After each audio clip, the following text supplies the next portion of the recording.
All right, good morning. Welcome to this beautiful rainy day. It's Wednesday. We are coming to the close of this beautiful month of April, 29th day today, and welcome to the program. This is Good Morning Kenya. A very good morning to you, and thank you so much for staying with us. My name is Victor Olo. Please stay with us until the end of the show. There is so much that we need to talk about. All right, so today being Wednesday, the viewpoint, we'll be taking a look at some of the issues affecting us economically, and of course politically speaking. And let's talk about the issue to do with the voter registration exercise ended yesterday. I want us to crunch the numbers.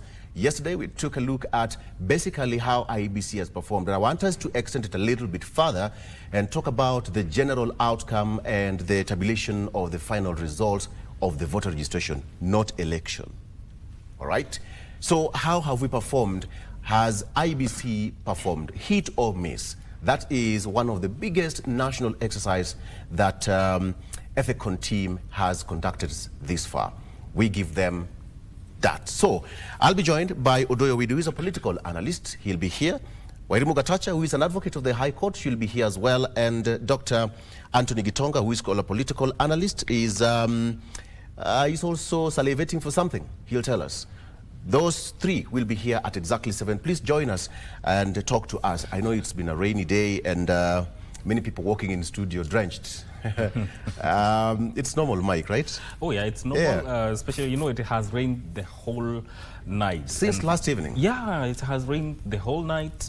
And, you know, probably today matters to do with traffic on our major roads. There might be a little bit of snarl-ups. About the voter registration, Victor, I think there was a lot of information when you look at how the youth approached it. It started with the Nico Kadi. Yeah. The youth were urging each other to go and register to become voters, and even so that they can participate in the next general election. And I think it's something that needs to be commended, because it's not every day that you get to see the youth urging each other to go and register as voters. So this is something that was, thanks to social media, unprecedented as opposed to other years when these exercises have been done. And so we shall be looking forward to that conversation. I want us to unpack the power, the risks, and the future of digital entrepreneurship. Is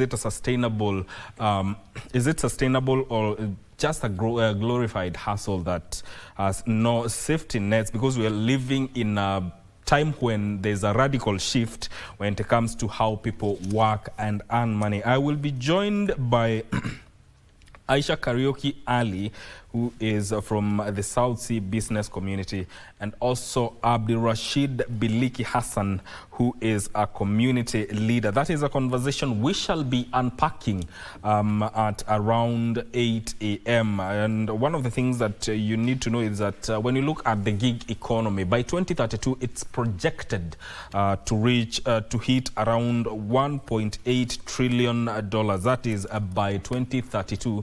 That's with over 70 million workers already on digital platform. We shall be unpacking that at exactly 8 a.m. Good morning, Ray. Good morning,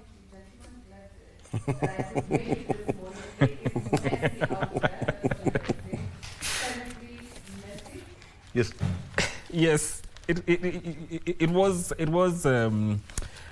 a little bit unsettling. Sometimes, you know, unaamka asubuhi and the rain is still going, and you wonder how you're going to reach to work. But we thank God that we have made it here, Victor.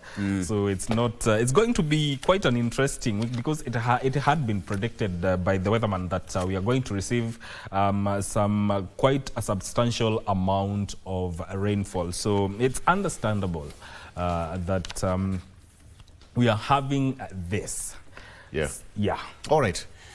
So, Regina, as you're getting ready for that, there is a story here about, you talked of social media.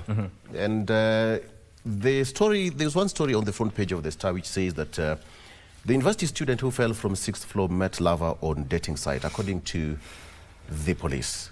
They met on dating site, and that is now how everything changed. I think, Mike, the conventional way of dating and all that has been overtaken by the advent of the social media. Yes. It's been there for quite a long time. Yes. But there are pros and cons to that. Yes. There are pros and cons. You know, The moment you meet someone on social media, there is so much that is always covered by the veil. And when the veil drops, they say everything crumbles. Let's not comment on that because it's a sad case. can only see Regina, what do you think as you take us to the news? Because social media is here, we hide so many things behind the social media, and then we get to this point where there is a hurried phase of knowing each other. You know that statement? Yes. Before you know it, it's never the same. Some people would say that they really want to go back to the olden days where organized marriages was the in thing. Unamuka asubuhi unaambiwa, Buddha, ndio huyo. Yeah, that's your wife. Yeah, endelea na maisha. Very good morning. I have so much to say about that particular aspect, but let me start by human psychology, or rather human development, is that we'd always want to put our best foot forward in any aspect. That's why we wake up, dress at our best, try to speak at our best. We're always trying to appear at our best form in any aspect, so to speak, right? So now we have a faceless image, so to speak. When I say faceless, is that what you see on the digital platform is not necessarily who Victor, Regina, or Mike is. It's what we want you to see. So it's a mirror image that is man-made, so to speak, artificial. And now that we can converse online, we tend to think, correct, that we know each other. Yes. And one of the red flags a majority of life coaches have been talking about is if you find a person who always wants to continue having conversations on text on whatever platform, no phone calls, no one-on-one meetings, they just want to appear anonymous, you need to be very worried. Because they must be hiding something. There's an aspect of themselves that they do not want you to see. When you meet a person and you have a conversation, gentlemen, I'm sure there's something that you pick up. The aura. The aura around them should be able to tell you, if you are in touch with your senses, if this is a person you can work with, stay around with. But the smoke screen that is provided by the online platform, that is a problem. So I think people need, when you pray, kindly pray for prudence. I think pray for prudence. Yeah, I think that's the only way to go, because I mean, we find ourselves in a digital world. We're not running away from it, but aspects of the old ways of communication where we fancy more interpersonal interactions in real time, you know, without the digital aspect. I remember there are days where I'm sure all of you in this particular team have written a letter at one point, including our guests that are coming in for the panel. Yes. They wrote letters. And sprayed it with marachi. And drew all manner of caricature on those Please don't envelopes. take us back there. Regina, you received many of them. I received, I'm not now. Right, you see? I did receive a lot of letters. I did, to a point they got me in trouble with my parents. But hey, it was a form of communication that, you know, you'd see efforts. You know, someone picked a writing pad, they were called writing pads then. They used the best felt pen or pen calligraphy there. They took their time to write poetry, you know, in the style of Lord Byron. I mean, it was beautiful. But then with digital, there we go. Someone can even has the audacity to go on ChatGPT, type in your name. I would like to woo Regina Manyara. She's this and this and this. Whoa, and a whole paragraph. There's no authenticity. No, please, let's still work on interpersonal relations. Let's get to know who Victor is, who Regina is, who Mike is, before we make life-changing decisions. Now we start off with matters of back to school. I know parents and guardians are wondering how do kids close school and still reopen under the same month, especially those who are salaried? The salary that you received in the month of May should cater for your utilities as well as back to school. It is definitely not a good space, so to speak, but as they say, God provides. Now, a section of junior secondary school intern teachers in the counties are threatening to stay away from classrooms until the government hires them on permanent and pensionable terms. The teachers say their current contractual terms are untenable. A labor dispute is on the verge of derailing the ongoing school reopening for the second term. Junior secondary intern teachers are up in arms demanding permanent employment. In Nyandarua County, the interns staged protest accusing the government of indifference. Court of Appeal already ruled in favor of our teachers that the employment was illegal. After that, they compensate for the months and the year they have already done that was illegally. Elsewhere, the Kenya Union of Post-Primary Education Teachers, KUPPET, Baringo branch, has called on the government to urgently address challenges teachers are facing while accessing treatment under the Social Health Authority, SHA. If proper communication is not made on all the aspects of our comprehensive cover, then we are downing our tools and we go to the street. In Kisii County, the teachers under the umbrella of Kenya Union of Post-Primary Education Teachers accuse the government of contravening court directives on the internship system. We are appealing to the government so that you can confirm and employ all the interns teachers. KUPPET Kisii branch chairman Dennis Manasseh and Secretary General Abel Kinyanchui also termed the Social Health Authority's capped medical coverage as oppressive and inadequate. Limited coverage of ailment, limited facilities, among other challenges of SHA, teachers demand a better alternative health cover. We want, before they make any statement, let it be captured, because the hospitals are using whatever is in the system to treat our teachers. The teachers are threatening to withdraw their services until the government addresses their concerns over job security and equitable benefits for all educators.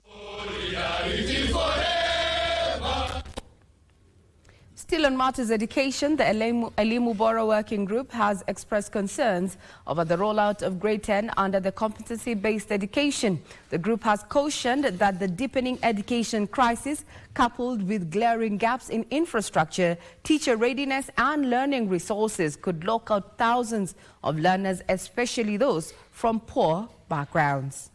Government has been told it simply can't bury its head in the sand and wish away the teething problems currently facing the implementation of the competency-based education.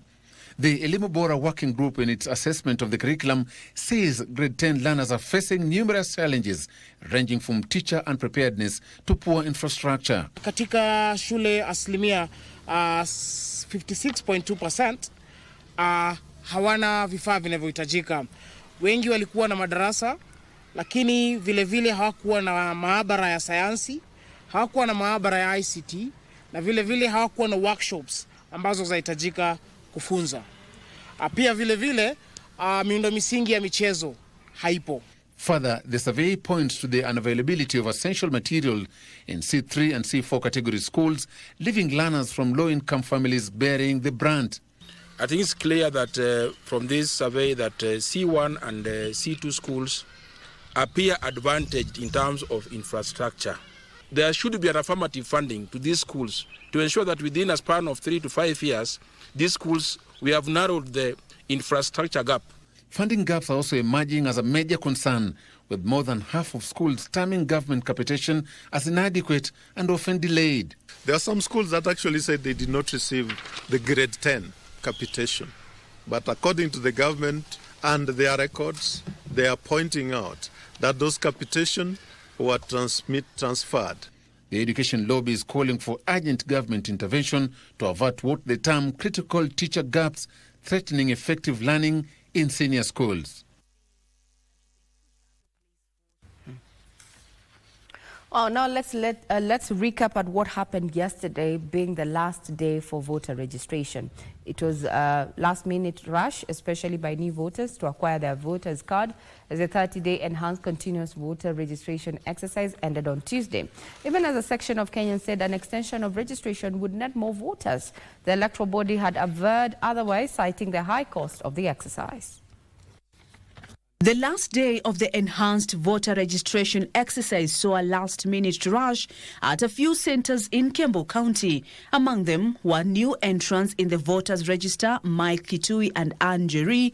For them, this is a golden opportunity for the youth to exercise in their civic duty and shape the country's leadership. Tumekuja hapa Kiambu, watu wametokezea kwa wingi, watu wako kadi, na tunaomba maeneo wengine pia Kenya watu waendelee kuwa kadi. Nasikia poa nikichukua kula leo because it's my first time taking kula. According to the Registrar of Voters in Kiambu County, Beatrice Muli, 10,000 new voters have been registered, slightly surpassing the targeted 9,300 voters. Because we had a target of registering new voters, 9,992. That was our target. And I'm glad that we have managed by yesterday, which is 27th of April, we were able to register 10,434 voters. In Trans Nzoia County, the voter registration officer Patrick Wanyama disclosed that the county has registered 40,398 new voters, accounting for 88.7% against the targeted 45,507 new voters. Tulikuwa na target kwamba tungesajili watu 45,507 na kufikia jana tulikuwa tumesajili watu 40,398. In Kisii County, a total of 50,400 new voters have been registered, accounting for 70% of the targeted 72,000. Local leaders claim the figure could be higher if the deadline was extended. I am asking the government to consider increasing the number of days to allow our people to register. However, IBC chairperson Erastus Ethekon had stated that extending the exercise will be too expensive. As for the extension, the answer is no. We are not going to extend beyond 28th April, for the simple reason that this mass voter registration is a very expensive exercise. It costs a lot of money for us to employ over 13,000 registration clerks and officers. He urged those who have not registered to visit their constituencies where continuous registration is ongoing. The nationwide enhanced continuous voters registration commenced on March 30th, 2026, aiming to bringing voter registration services closer to citizens and boost participation in the electoral process. The exercise took place at multiple locations, including IEBC constituency offices, ward-based centers, Huduma centers, universities, and colleges. Then there was someone who was making a comment saying even if it was extended, they would still have last-minute Kenyans, new voters especially, going to register to take part in that particular civil requirement for every civil. I mean, any other person who's above 18 and eligible to vote. Well, it's a civic act. Now, a family in Kibos, Kisumu County, is appealing for financial assistance to repatriate the remains of their kin who died in Lebanon. Christina Brandy left Kenya for Lebanon in 2016 in search for greener pastures, but the pursuit of financial stability was curtailed by sickness, leading to her demise last week. The family says it cannot afford the over 1.8 million shillings needed to bring Christina's body back home for a befitting send-off and is seeking the intervention of the government and well-wishers.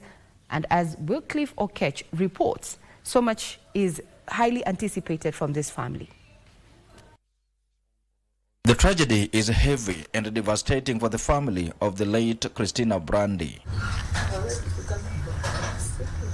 The 35-year-old mother of one left the country for Lebanon in pursuit of better economic and survival opportunities in the company of her friends. Kuna rafiki yake ambaye alimconnect huko, wakaenda naye kufanya biashara. Christina was the family's survival pillar. Familia hawana uwezo kwa sababu sisi wenyewe tuliacha watoto 3 tukiwa wasichana, na huyu msichana ndiye alikuwa breadwinner wetu. She first fell ill in 2019, leading to 2 corrective surgeries for heart and kidney complications. Amegonjeka kwa muda.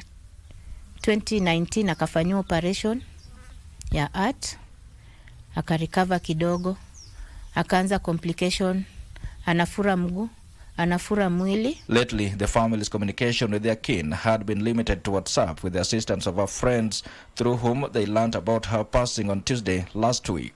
Nilipopokea habari ya kifo ya dada yangu, nimejaribu kuwasiliana na sehemu mbalimbali, nimejaribu kuandikia State Department barua ili waweze kunisaidia katika hili jambo.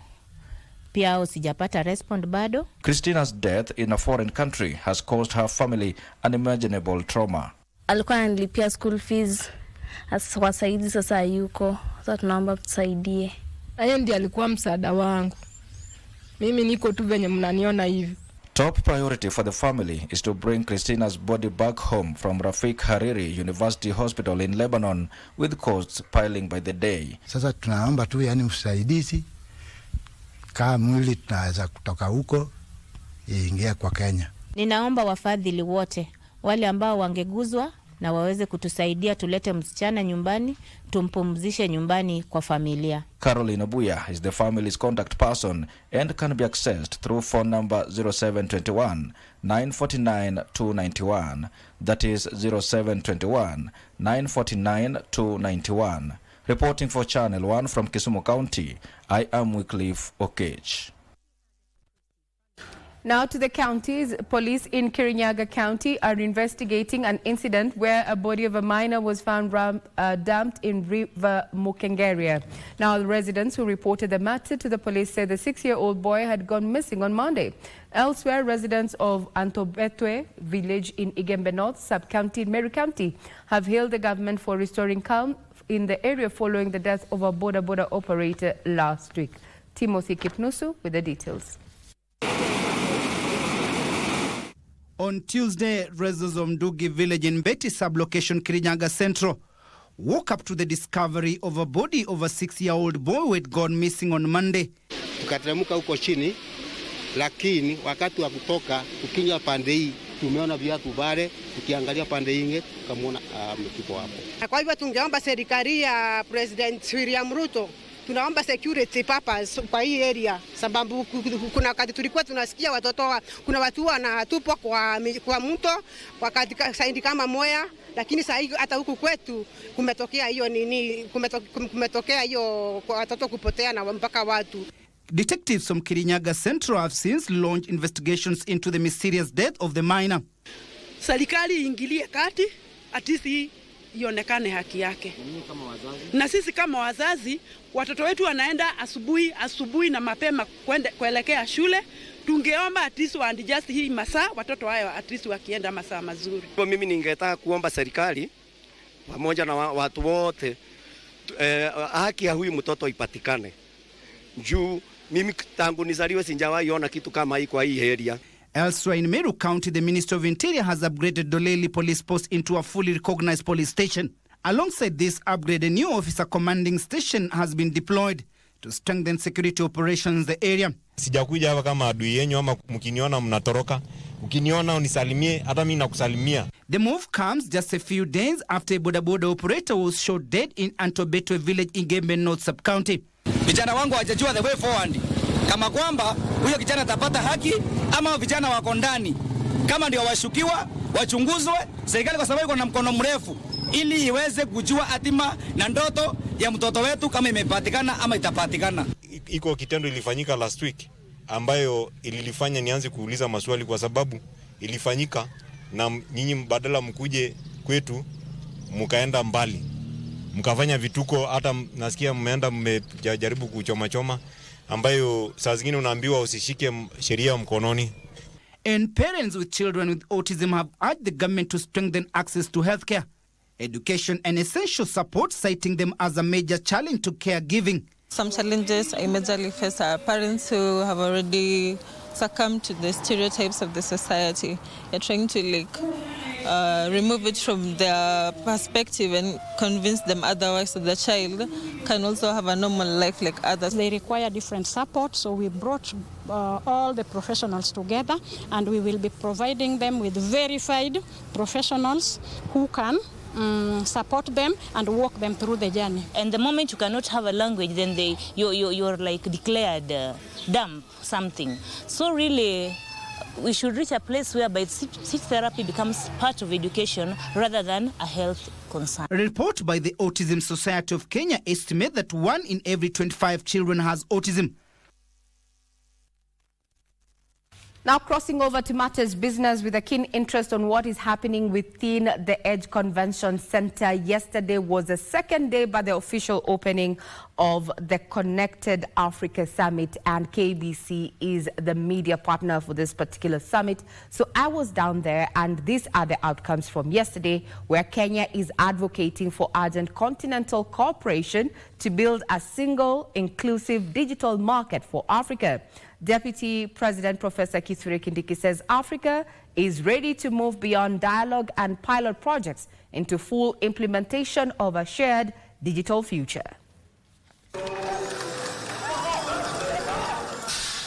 The official opening of the 15th edition of the Connected Africa Summit, where government officials and private sector players are deliberating on, among other issues, the continent's fragmented progress in digitization, connectivity and innovation that is slowing adoption of tech solutions. The use cases are there, the actual platforms are there. You need to remove the friction, and also there needs to be a lot of work. It is a recognition that the next phase of Africa's digital journey is not about isolated successes, but about resilience and sovereignty. Professor Kindiki says the next phase of growth requires policy alignment, interoperable systems, trusted cross-border payments, secure data flows, and stronger support for startups to scale across the continent. Through the East African community, there are ongoing efforts to harmonize cross-border data flow frameworks and build common standards for cross-border payments. The same is going to happen under now the Africa Continental Free Trade Area arrangement. He highlighted how Kenya is leveraging the digital superhighway program, fiber expansion, and over 90% 4G population coverage and youth empowerment initiatives such as Ajira and Jitume digital hubs for double-digit digital economic growth. As in the public sector, we do not have the monopoly of ideas and knowledge. We do not have the monopoly of resources, and that's why our partnerships are very important. The Connected Africa Summit now enters its 15th edition from right here in Nairobi, Kenya, with discussions centered on matters innovation, digital infrastructure, financial technology, as well as policy harmonization, with one clarion call: a united Africa for trade and growth. I'm Regina Manyara reporting for KBC Channel 1.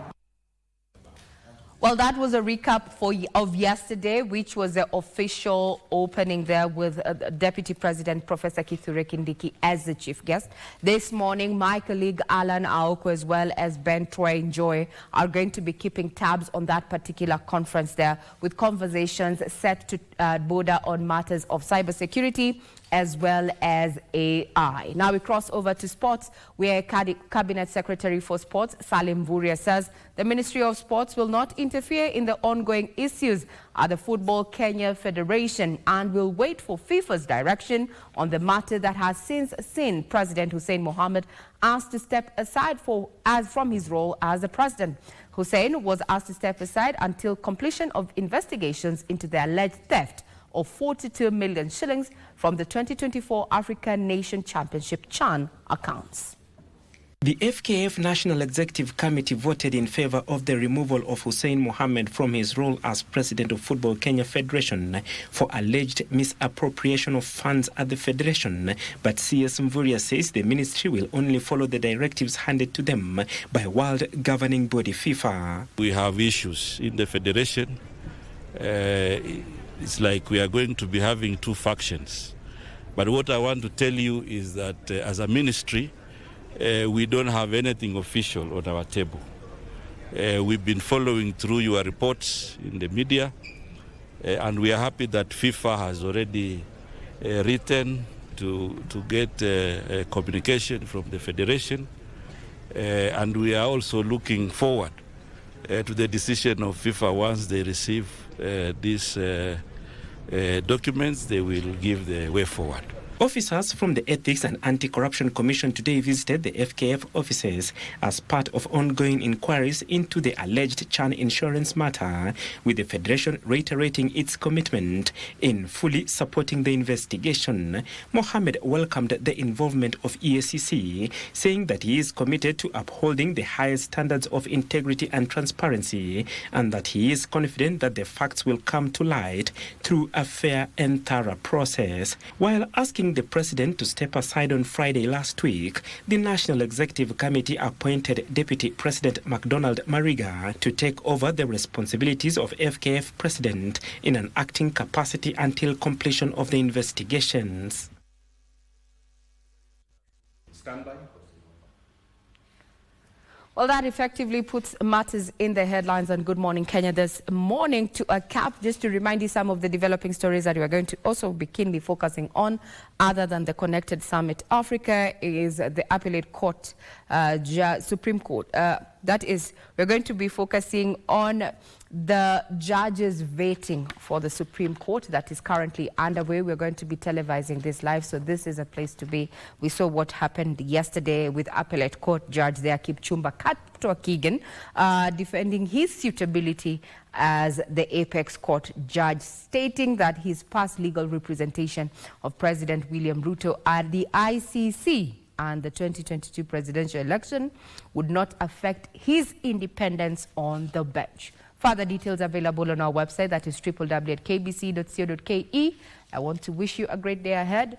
Peruse that website, give us your feedback, and for the next conversation that is coming up, be part of that conversation too. Get us on X at KBC Channel 1. Have a good day.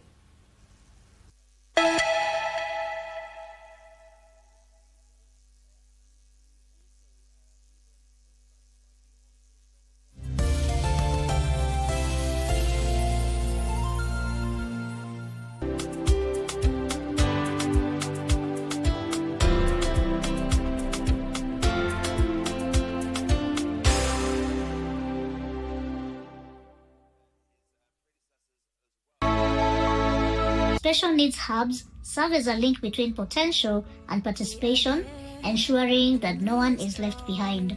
When you see a caregiver come and they really want to be here and they want to do the best for their child, and what they're offering, you just know you will die.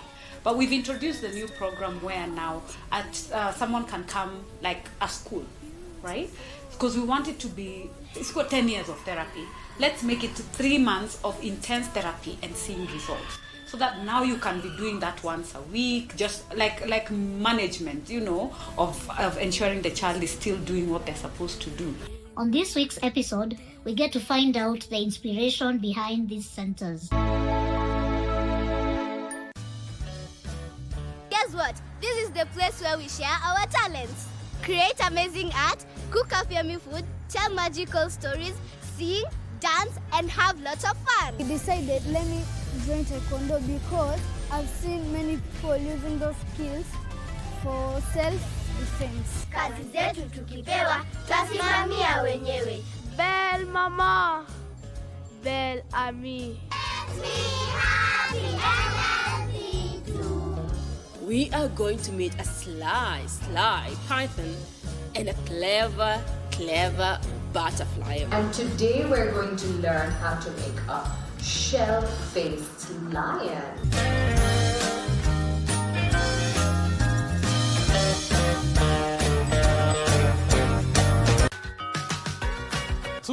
jidai na lugha sanifu ya Kiswahili. Leo twashiriki, njooni muwe na sisi. Sanaa ya Kiswahili leo imetufikia sisi. Ni heri nikose usingizi baadaye kwa kuhitimu kimasomo. Adhabu kali inapowekwa pahali popote pale husimama kama funzo kwa wahalifu wengine. Unda majina mawili kutokana na vitenzi vifuatavyo. Ridhi. Tunapata mridhi. Tambua kishazi katika sentensi hii. Mbuzi walioibwa jana wamepatikana salama. Tambua kishazi. Naona Maria uko tayari. Walioibwa. Makinika, cheki wanafunzi wanavyozikwenda, utaona wengine wafanya hivi, wengine sijui wafanya hivi, wengine ni hapa.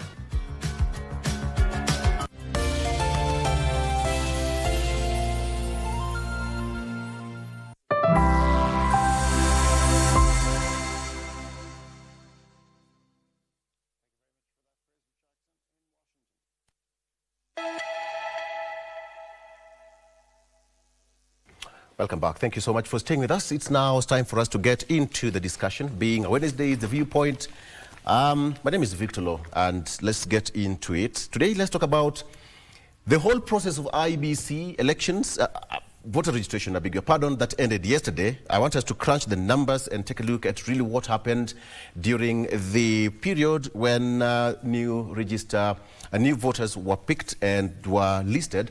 But then zoning of different positions also took place. That is what I'm talking about here.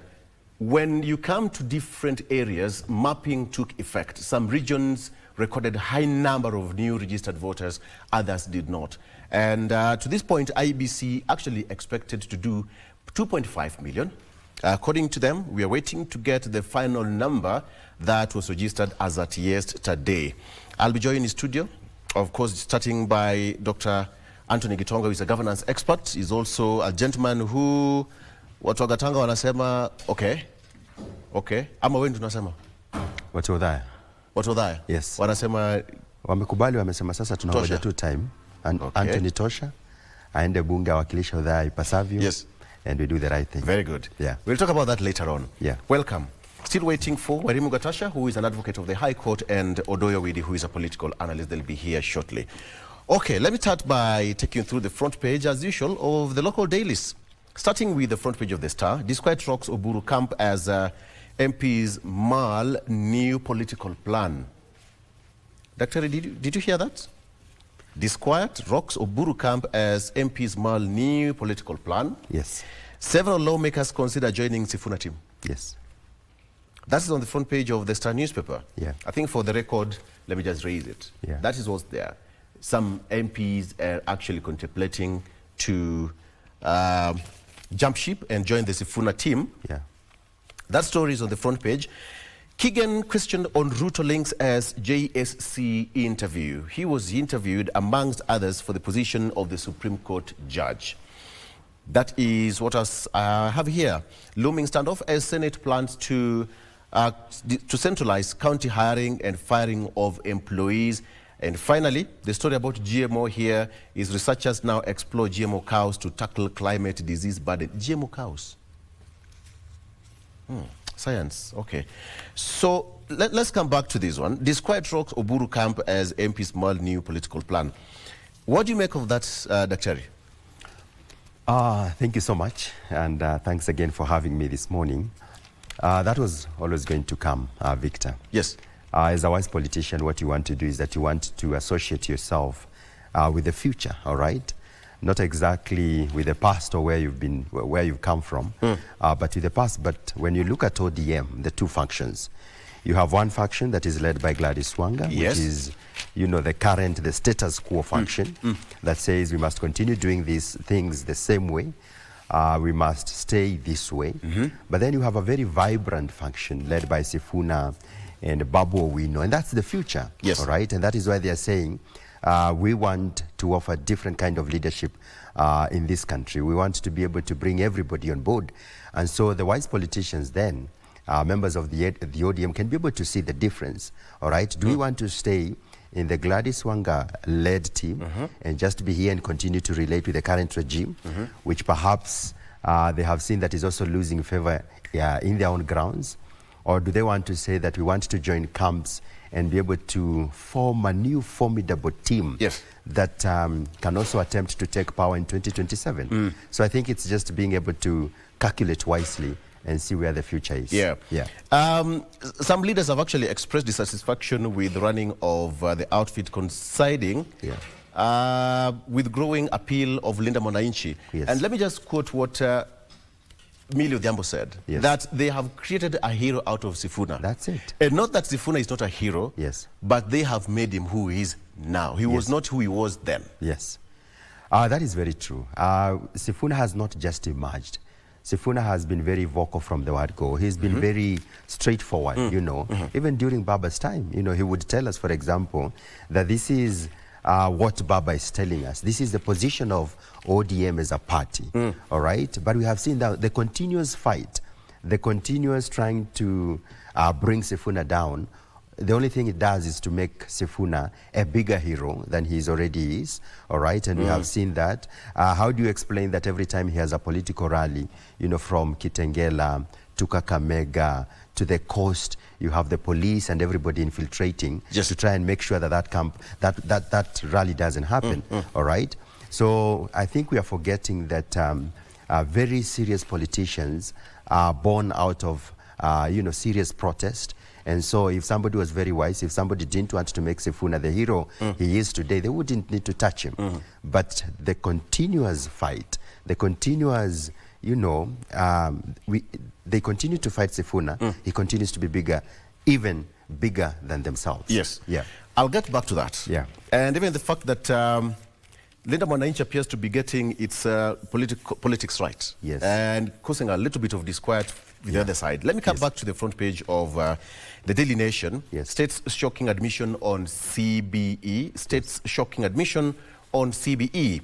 Teacher absenteeism and lack of learning resources blamed for situation.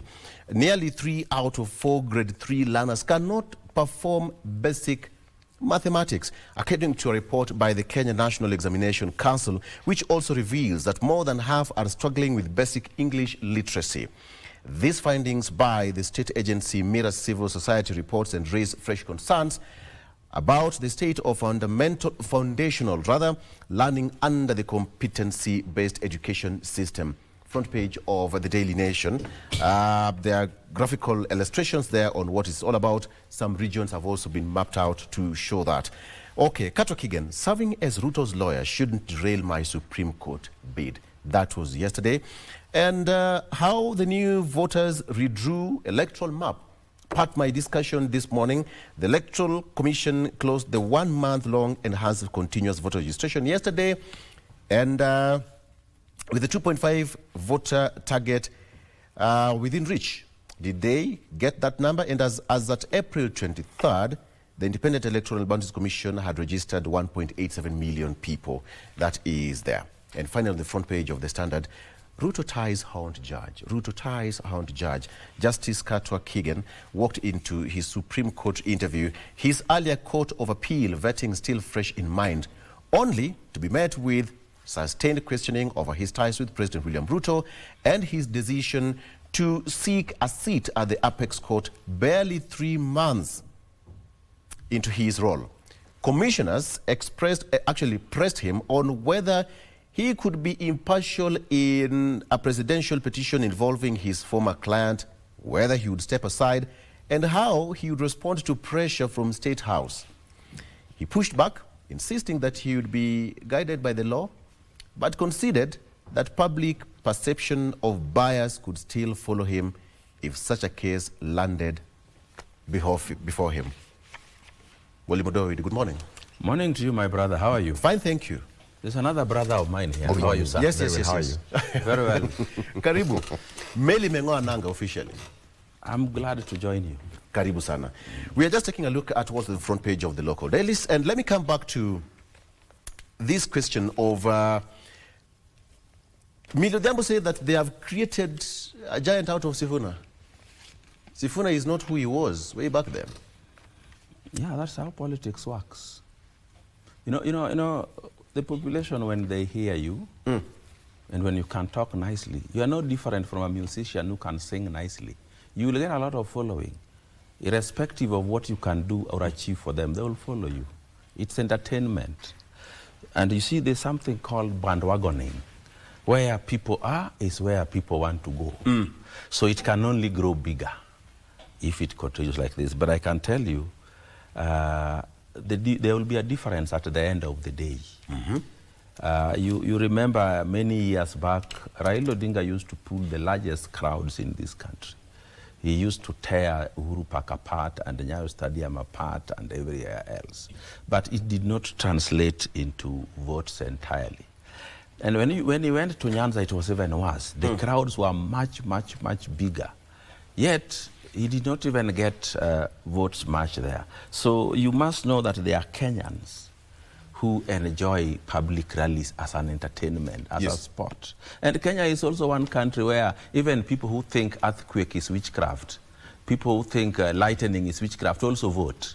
So get ready with that. What you do with that information is yours. I love the way you put it. I love the way you put it. Okay. So let's come back to what we should. There is this case of disquiet that has rocked, and I've voted, I think, for the sake of fairness. The disquiet that is rocking Oburu camp as the MP is now planning a new political move. Which MPs are planning a new political move? Members of the ODM party. Which ODM party? Because I hear people keep on saying that there are two ODM parties. But nevertheless, Oburu, I think, became the leader of the ODM party. The members of the ODM who went to support and move with a movement called Linda Wananchi are actually not an ODM group. They are a splinter group. And if you look at them, you can count only a handful of ODM leadership in that group. But remember, we are in a democracy. In democracies, politics is played through propaganda. The person who plays his propaganda highest looks like they have an upper hand. So right now, when you look at the social media, the media, you see that there is a lot of anti-Oburu group in those papers. And they are not done by the ordinary individual citizens. They are done by organized platforms, organized purported TV groups, blog spots, and so on. So it means there is a very powerful force behind them doing that kind of thing. That is what goes on in and around the country. And there are a lot of platforms that their job is purely to relay and do propaganda. They take what you say in the first sentence, in the next one, they write what they want the people to believe. So when the people see the first sentence, they believe everything said there is true. For example, yesterday I said somewhere, I was asked, did you see the way Babu Owino was welcomed in Kisumu? I said, I didn't see, but show me. They showed me. When he arrived, there was a crowd meeting him. And I said, you see, this is what we do. Even in Noma Bay, we do this a lot. When a leader is arriving, he has arranged 100 motorcyclists, women singing. Because they have been induced, they meet him with ululations. The rest do what is called bandwagoning. Now they come running that, hey, I'm a faker, I'm a faker. They don't know the trigger threshold number had already been induced and paid for to do that. But again, when people reported it, they said, I said it is impossible for Linda Wananchi to have a meeting in Nyanza without being paid. Something I did not say, but I said the team that met the leaders when they arrived were planned beforehand and paid to do that. So in politics, they add things. I told you here the other time, when President William Ruto went to Dagoretti one day and said, kuna wale ambao wanaenda wanavunja maduka, wanapora mali ya watu. Watu kama hao, pigeni risasi ya miguu. When the media reported it in the evening, they said the president had ordered the police to shoot protesters. And of course, that shoot kwa miguu was there, but they have added an angle, or they have removed the context. They have removed the fact that he said, wale ambao wanapora mali ya watu wakivunja maduka wakati wa protest. But the media reported that he said, shoot protesters. So propaganda is the tool that we use in democracies, both against the government and the opposition for a government who chooses to go through propaganda. So you will consume a lot of propaganda here knowingly and unknowingly. And actually, propaganda is disseminated by the media, both legacy media and social media, and even in public rallies, and even in gossip in bars, and even in grazing fields. Propaganda is what people consume. It is normally sweet, beautiful, and soothing to the heart. Okay. So the voter registration ended yesterday. Gentlemen, the continuous ended yesterday after 30 days. What do you think really happened, Dr. Your assessment? 75% is not a bad achievement. Yes. I think we have seen the commission say that, you know, in this particular phase, the target was 2.5. But as we head to the general elections in 2027, the overall target is to be able to register about 6 million new voters. Yes. So achieving about 1.8, 1.9 out of 2.5 million target is not so bad, but I think there is still so much that we can do. I think IBC still has got a lot to do in terms of civic education, in terms of educating, and especially the new voters and the Gen Zs on the need to come out and register as voters. Because we have seen them, you know, last minute rush. Yesterday, the day before yesterday, we saw quite a number of young people rushing to the registration stations to be able to do that. But I think generally the numbers don't look so bad, 75%. But there is so much that IBC could have done to be able to achieve even more. All right, you know, civic education, a lot of media sensitization. I didn't see much. I think much of it was done by the political class. I personally did a lot of it from where I come from in terms of having a caravan, in terms of going to the media. But I think as we continue, we need to see the IBC, the commission, getting to do more, and especially on education part. The young people, the new voters need to be educated. What does it mean to be a voter? And how exactly does it impact your life on when you get to elect leaders into office? Yeah. What are some of the hits, before you get to the misses, Odoyo, what are some of the hits that perhaps the new commission achieved in this exercise? This was the national exercise that the Ethicon team handled. I think the Ethicon team is really trying to depoliticize the voter registration. They are trying to talk less. They are trying to maintain a more background posture, which is a good thing in such a polarized political scene like the one we have today. As for encouraging Kenyans to register as voters, I think it should be more and more and more work of the politicians than the IEBC. It is good for many, many Kenyans to register as voters. But do you know, IEBC's job is to give you an opportunity to register as a voter. And once they have given that opportunity, they will ensure that your leaders whom you elected to represent you know about it. It is upon them to push you and push you. Because for IBC, even if we have 10 million voters, they would still get a president out of it, governors out of it, MCAs and MPs out of it. So the politicians, the people who the large number of votes will make a difference in their lives one way or the other, needs to come out and push the people to register as voters and vote correctly, and vote for ideas, and vote for opportunities, and vote for development and governance. Yes. They don't need to take votes to go and vote people in or people out. They need to decide, what are we voting for? Are we voting for enhanced infrastructure development? Are we voting for good governance? Are we voting for transparency and accountability? Those are the things we need to talk about.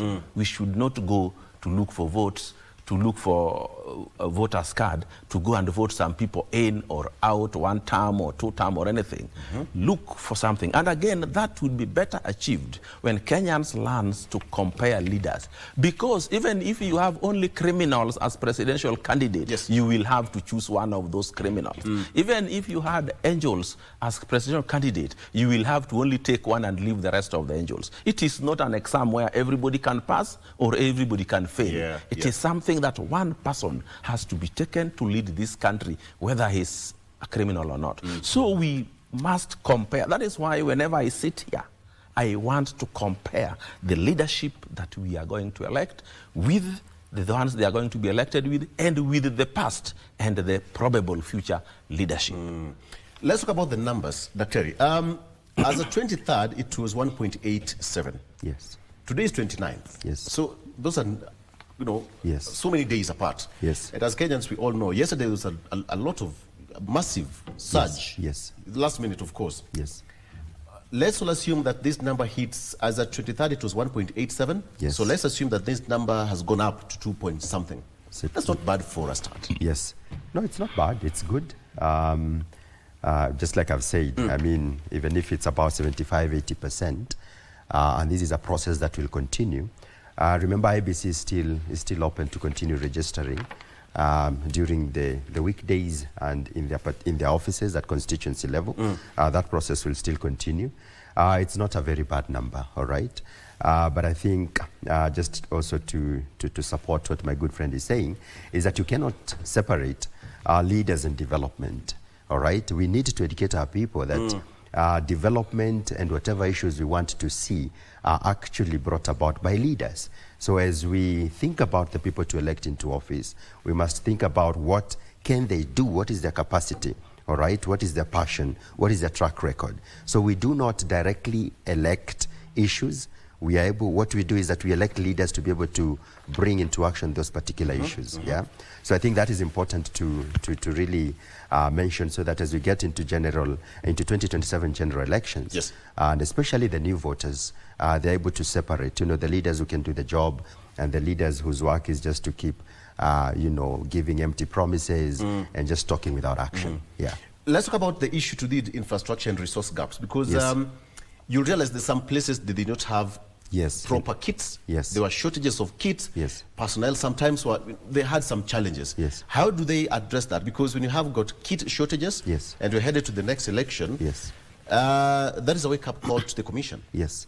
We saw that. I personally saw that. I think in my own constituency we had about less than 15 kits, all right? But I think they were also quite organized to say that if there is a need for more kits, they'll be able to deploy, all right? So I didn't think in terms of kit it was a big challenge. The other big challenge which we have seen is really the issuance of ID cards. We have so many young people saying, I want to register. I want to be a voter, but I registered for my ID card months ago. I still do not have it. So I think even as we continue to urge, and especially the new voters, the young people who might want to be voters, and especially for 2027, I think we really need to also urge the government to expedite the issuance of IDs so that these numbers can also be met. Remember, Victor, this is the first time that we are having the enhanced voter registration since 2022. Yes. The commission was just formed a few months ago. So in terms of the backlog, the young people who have registered to have IDs but still haven't gotten IDs and would want to register as voters, that backlog is there. So the numbers can be met, but then the government would need to expedite the issuance of IDs and would need to just continue with that civic education. Yeah, you know, but the numbers are not really... The number, I mean... Yeah. Let's talk about the uncollected IDs. And this, as per the national government, that over 460,000 to 500,000 national IDs are uncollected. Yes. At the National Registration Bureau offices and Huduma Nation centers nationwide. Yes. So the IDs are there. Yes. The only problem is people are not going to take their IDs. Yeah. I mean, how do we resolve this? How do we resolve this? Because 500,000... That's a huge number. That's a huge number. Yeah. Odoyo, I mean... you know, we need to first find out why really are those IDs uncollected? Yeah. Who do they belong to? We have these issues. Number one, there are those who registered in the schools in which they were learning because the registrars went to those schools. Yeah. Now, that school probably is in a neighboring constituency, a neighboring county, or a distant place. So for this, some of these young men are poor, uninformed, and they are unable to even just go and check if their ID cards are ready or whether they were. There are also people who maybe have migrated, and I don't think that should be very many, for one reason or another, from where they took. But what can solve this is we need to have a portal where somebody can check if their ID is available and where it is. But you know, it's also not going to be very easy because at the point of registration, they did not have a registration number. So we cannot have a clear-cut ID number to use to search. But I'm sure if we have a database that can filter, if you type your full name, you could have 20 or 30 people with the same name, but you can figure out maybe if the photo, but you know photos are heavy, so certain phones may not be able to return it. But you can probably find out where your register is listed. Samuel Onyango Mwangi, this place, your ID is ready. So even if there are 10 Samuel Onyango Mwangis, I am sure you know where you registered. So if it is there, you can go and check or and collect. That is the only way. Or somebody can make it his business. Okay. I am telling you, if you open the website and say this is where we are going to have registration IDs available or listed, you will get a lot of traffic there. And these days, traffic to any website is money. I want to serve you tea. I'm a good man, right? Sure enough. Okay. You don't serve your Glenfiddich? Is it too early?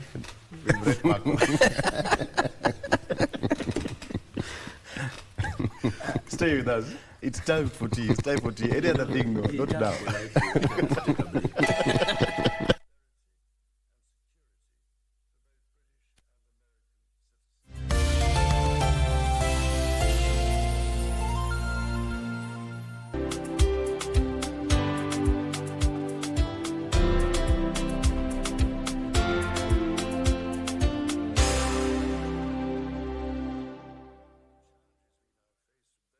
Welcome back to Semana Spokes from Nagamba. Semana Spokes is the platform where Wananchi engage, query the government, and the government responds. It's your time to be informed. Don't miss Bonga Nagava every Thursday at 8 p.m. only on KBC Channel 1.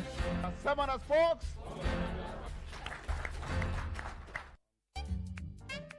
I don't think that lock's very safe. You need a deadlock, really. I'll work on work days, rest on rest days, eat when I'm hungry, sleep when I'm tired. Why do I need all that planning? Don't forget to call home often. I got it. Don't fight with your mom. I won't be able to. My grandma will be there. Enjoy yourself. I ran 42 orders today.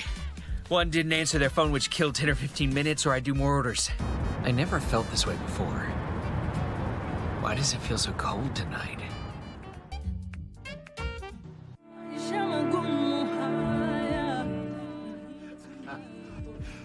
Hebu fikiria environment kama hii hapa Western Kenya.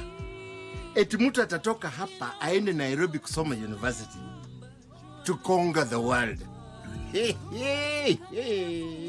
Mimi Andrew nitahakikisha hiyo ndoto imezimwa. Tazama hayo yote kwa Gundu KBC Tuesday to Thursday 7:30 p.m. Leo sio kesho.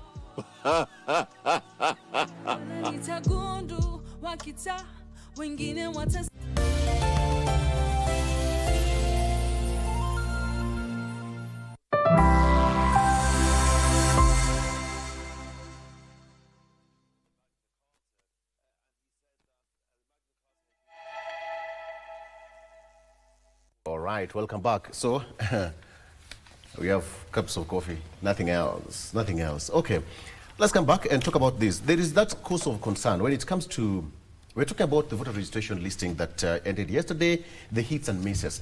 Okay, so we are still talking about the hits, about that one. We can see that there was a continuous update from the commission, all right, Daktari? Continuous update from the commission. And then there is that aspect of, just giving the commission time to do their work. Yeah. Mwalimu has said that, actually you said that, they're trying to be independent as much as possible. Yes. IBC in this country has always been given a very bad name. Yeah. All right? Because we all know it's quite competitive. It's the most sensitive commission. Yes.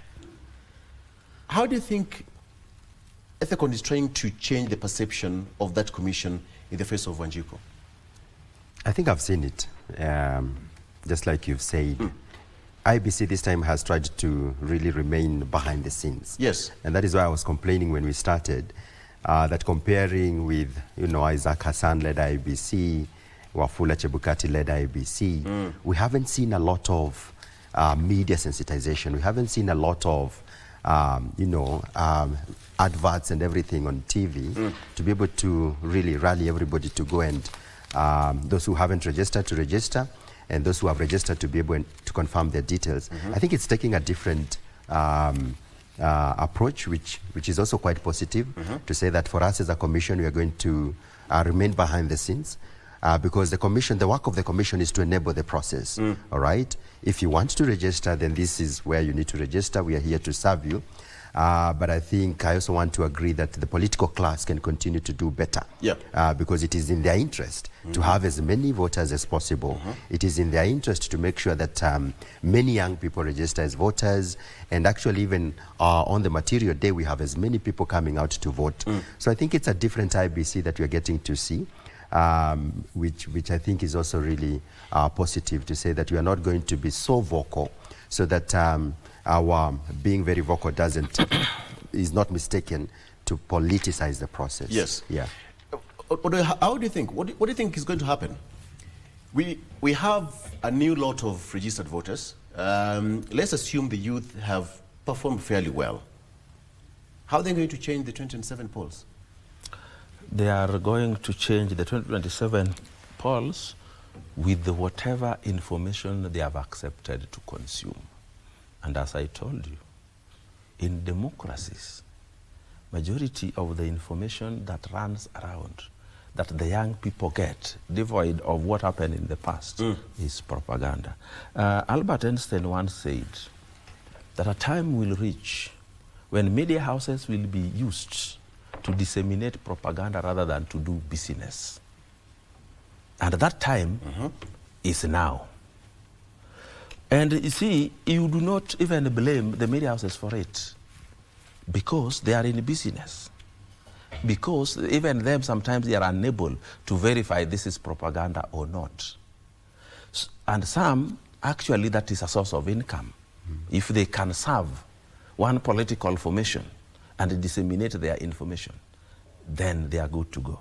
It is good that it is here in KBC I am able to say that.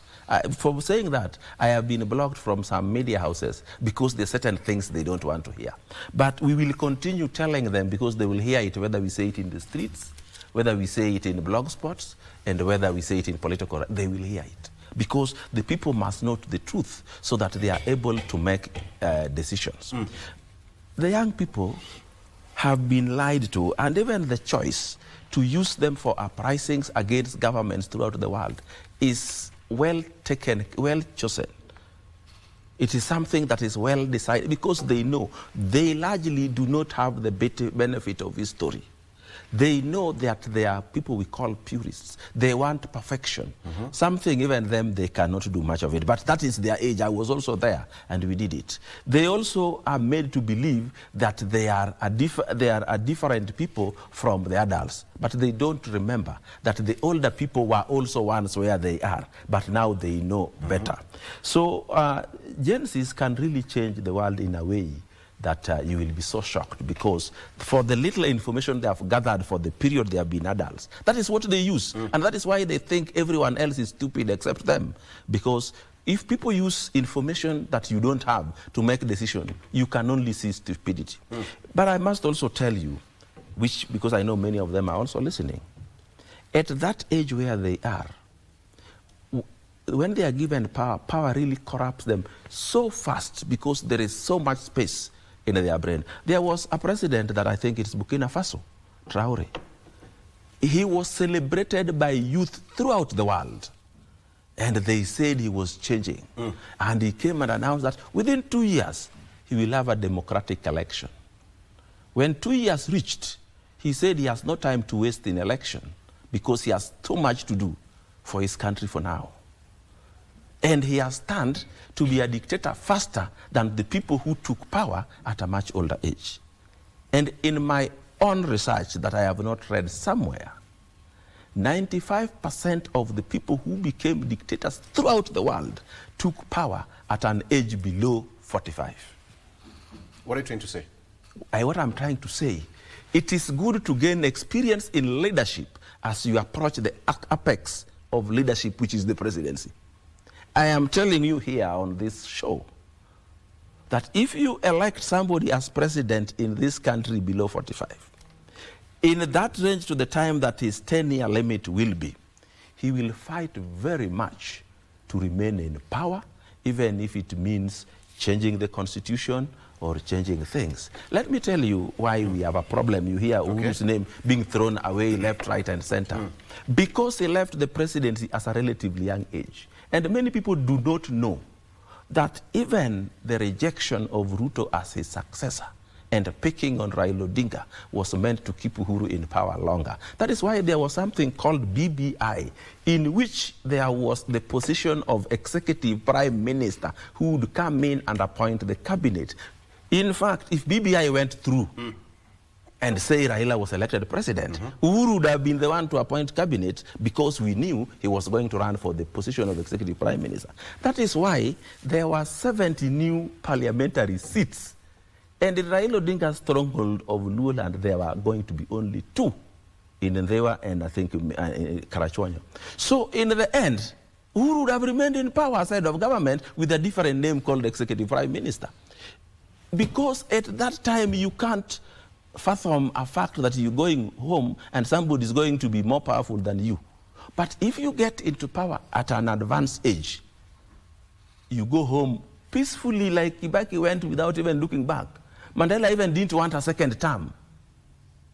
Moi, when his age was ripe, he walked home, sat at home, and even never wanted to know the election results behind him. We all know what happened in 2002. We all know what happened in 2002. What happened? Okay, story for another day. Story for another day. When you talk, well, I didn't want to get into that. When we look at how things are now going to shape, because now we have got registers and we have got the younger generation. Now let's come back to the political realignments. Yeah. Okay, let's talk about the political realignment. Because politicians are going to use the data from IBC either to form blocks, to do zoning as they want. They're going to pick who is going to be there based on who is going to suit this, who is going to, how is going to change. Let me start with that. Yeah. So we are yet to get the new data from IBC. Yes. But you as politicians, you are now right at work right now. Yeah. Fair enough, fair enough. Before I come to your question, there is a theory I want to challenge here, you know, about young leadership and about what we have seen in Burkina Faso. Part of it is true, but part of it can be challenged, you know. I think what we need to do as a country is to continuously strengthen our democracy, and especially the institutions that have certain responsibilities, you know, from judiciary to legislature to executive and many other institutions that fall within these arms of government, all right?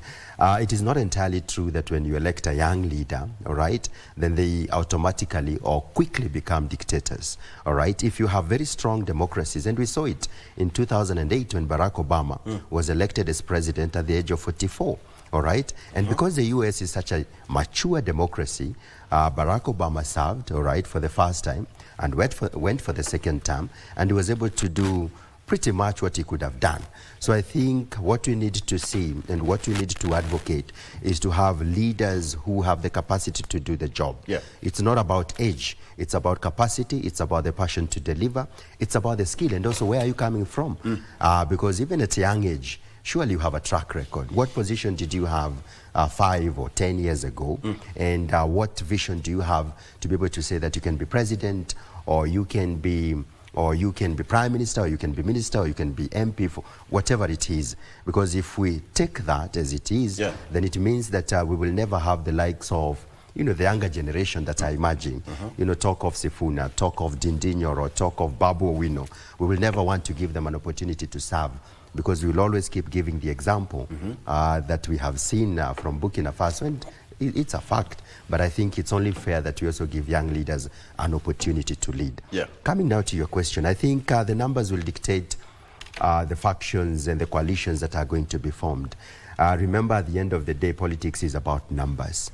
Who can be able to marshal as much as possible? Who can be able to bring so much into their basket to be able to win an election? And that is why you see today, even in ODM, we have 2 splinter groups. And it is true, I want to agree that propaganda continues to shape perception, and that perception will lead to very critical decision making. If you look at today, the young people are saying that you know, there is so much that this government has not been able to do. Yes. That could be debatable. Maybe it's because the propaganda is so strong than the actual communication from government.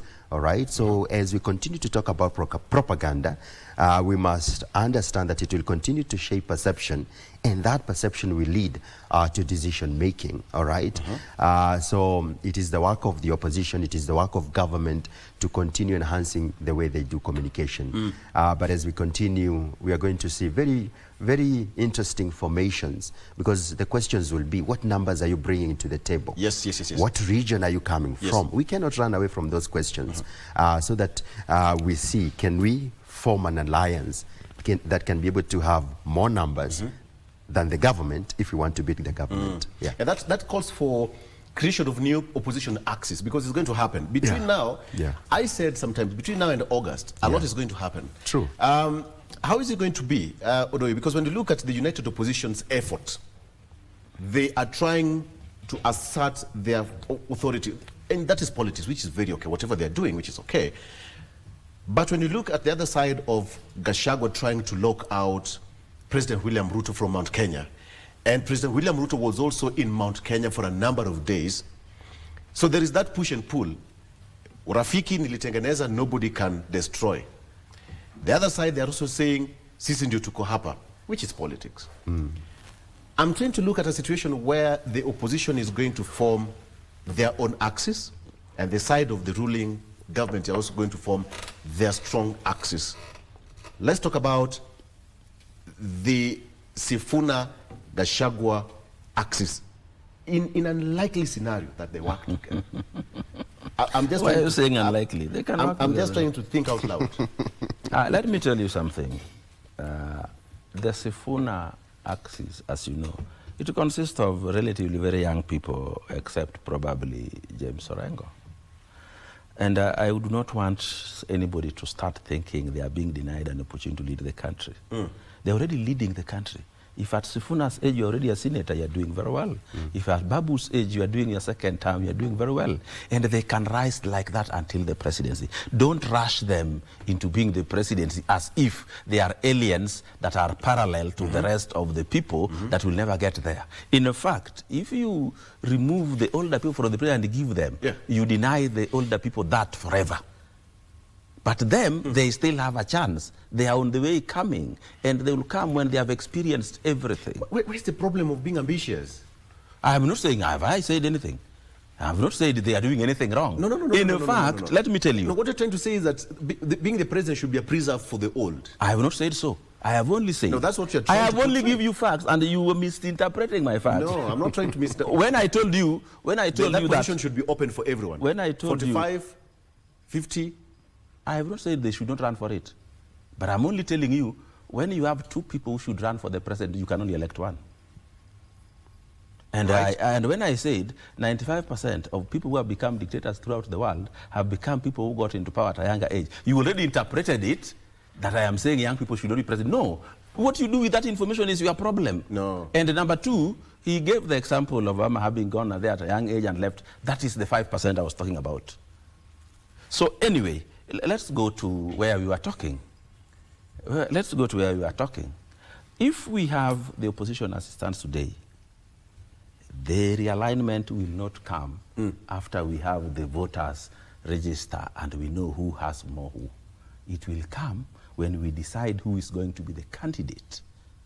If Rigathi Gachagua insists that he's going to be a candidate, a presidential candidate for his DCP, you will be shocked at the realignments you will see.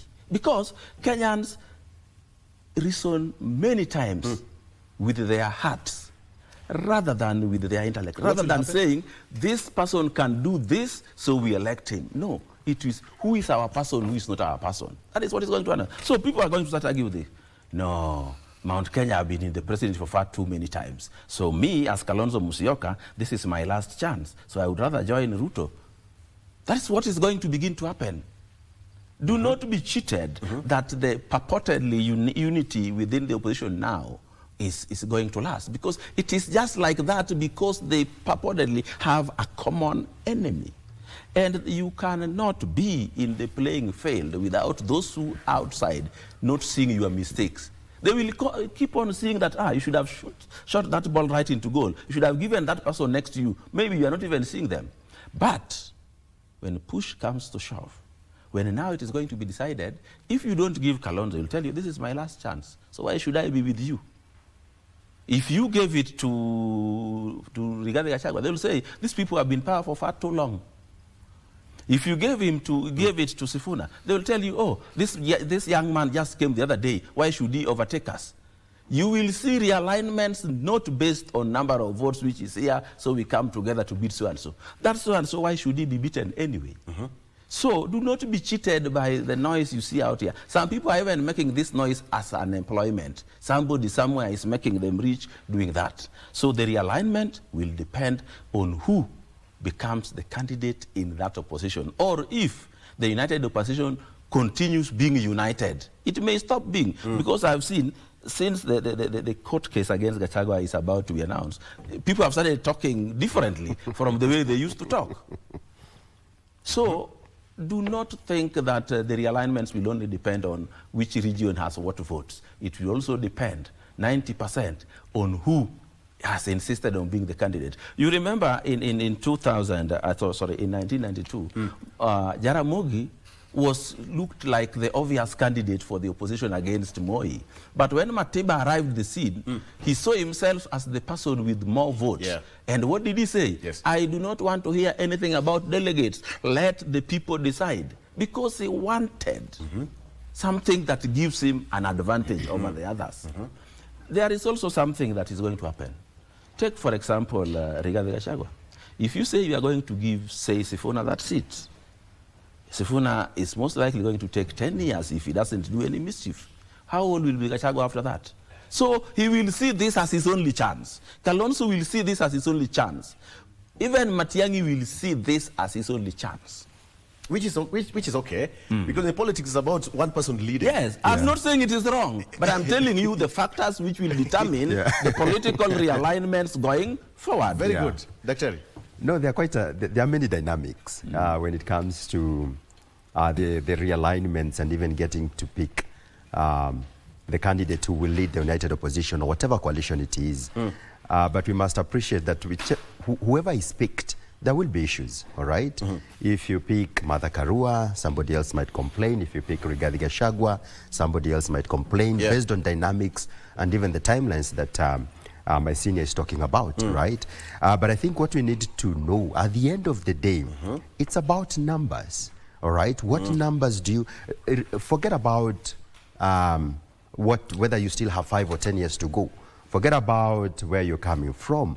We know that at the end of the day, for us, the Kenya politics is about numbers. What numbers do you bring to the table? What resources can you be able to marshal? How strong is your party?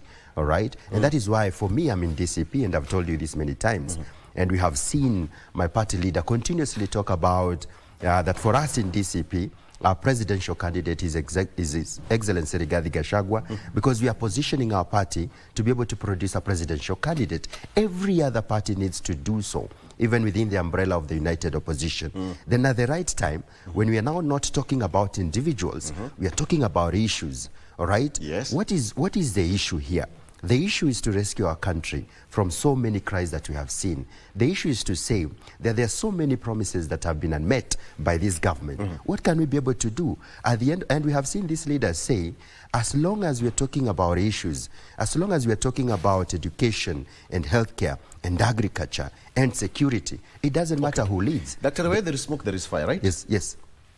2 days ago, it was reported that there is a conversation going on behind the scenes for Sifuna Gachagua working together. Absolutely. It is a possibility. And there is no harm, because at the end of the day, it's about numbers. All right? What numbers... Is this a discussion? It is a discussion. It is a discussion that is ongoing. Who initiated the discussion? Those are talks behind the scenes. But just like we have said, there are talks between His Excellency Rigathi Gachagua and His Excellency Uhuru Kenyatta. How is it going to start up the united opposition? I mean, because he's just said that. The Sifuna-led faction within ODM is rightly in the opposition. And that is why when Sifuna and Babu and Orengo go to Kisumu and everywhere, they're talking about one term. All right, when Gachagua and Kalonzo and Wamalwa go to the coast and central, they're talking about one term. All right, so it means there is a common denominator in terms of what they want to achieve. So there's no problem in them initiating a conversation to say that we can work together.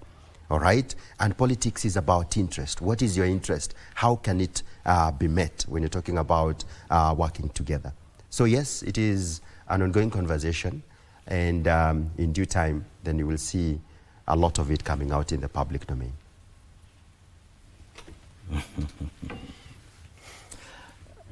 Do you have to say something about that? Because you just said something about realignments and who is going to... in the politics of this country, we analyze it according to what really favors our political formation. That is how we look at it. And now let me tell you, anybody in DCP will always insist on numbers will determine things as people come together. But it can also determine them coming together or going apart. Because if you pull the united opposition into one camp and tell them, now we are going to use the universal suffrage to determine who becomes the presidential candidate, they will not accept. The same way Jaramogi did not accept it in 1992 against Matiba. Because Matiba had counted his community and knew it was double Jaramogi's. And so the only way they wanted the presidential candidate to be picked was through universal suffrage. Jaramogi said, no. Let's use delegate system, because Jaramogi knew the delegate system would give only leaders to elect, and leaders knew that Jaramogi was the person who had pulled the rug under Moi's feet and brought in the multi-party as it was then. And also the leaders were capable of determining that at Jaramogi's age, he could only do one term. He was already 80, 81.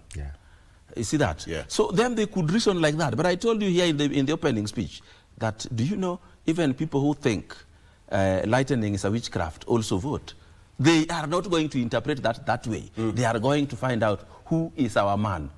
Even when you talk about these development projects, they don't know anything. They will tell you, mimi sitatumia hiyo barabara, mimi sijawahi kwenda hospitali, so usiniambie mambo umejenga hospitali. Okay. So that is how it is. Very well. I need to stop here. How is Kenya doing in 30 seconds, Odoyo? The month of April is coming to an end. I think in Kenya we are doing well as a country, well governed, and because I told you in politics we compare. Yes. Let's start with governance. In Kenya, 30 seconds. 30 seconds. In Kenya, you find that all the countries surrounding us have their opposition leaders in jail. All the countries surrounding us. Yet in Kenya, we keep on saying, oh, dictator, oh, not doing this. We need to see what the other countries are doing and judge ourselves accordingly. We can't push our people with propaganda, this and that. So for Kenyans, what I want to tell you, when you are going to vote, ask yourself, what are we voting for? Not who are we voting for. Okay. Thank you. How is Odaya doing? Odaya is great. We thank God for the rains. But Odaya people are ready for change in 2027. And that change is coming. It's about effective representation in Parliament. It's about being vocal and really coming out to say that this can be done differently. And that's where we are. And that is why Anthony Gitonga is still strongly in that race to say that, like in 1974, when Odaya decided to elect in a younger legislator, and that is Mwai Kibaki, that time is going to happen again in 2027, because there's a lot of benefit in having a young, competent leader, get to represent and serve the people in terms of capacity, in terms of skill, in terms of continuity, in terms of ambition. And we have a very good practical example in Mwai Kibaki in 1974. Which I still ask you whether those shoes, I don't know which number. And like I keep answering, I feel comfortable to attempt to fill the shoes. Oh, wow. Yeah. Itawezekana. Itawezekana. Asante sana. Thank you Gitonga. Alright sana. Bwana weka miguu ndani. Lazima tuko ndani. Weka miguu ndani. Utaweza hiki kitu. No, lazima. All right. And it's about trying. Yes. And thanks for the opportunity. All right. Keep on fighting. Thank you so much. That's where it is, and that's where men are and women are. Fight for the people of others. Thank you so much, Odoyo Wide, Asante Sana, political analyst, and Dr. Anthony Gitonga, governance expert. Thank you so much for joining us. An apology from Wairimu Gatacha. She received an information, so she rushed for to attend a case quite urgently. She's an advocate of the High Court, so we excuse her for that. She'll be here. She's always been here with us. Good. All right. Thank you you so much, gentlemen, for being a part of the show. Asante. Let's take a break. GMK continues after this. Stay with us. Yes, Bwana Gitonga.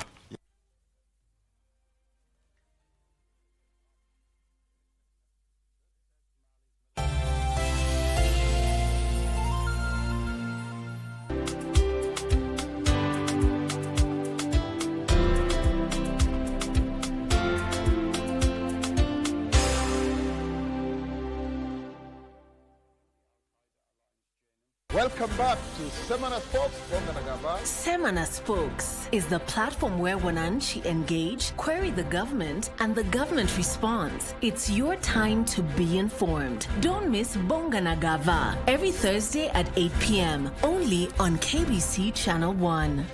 Semana Spokes.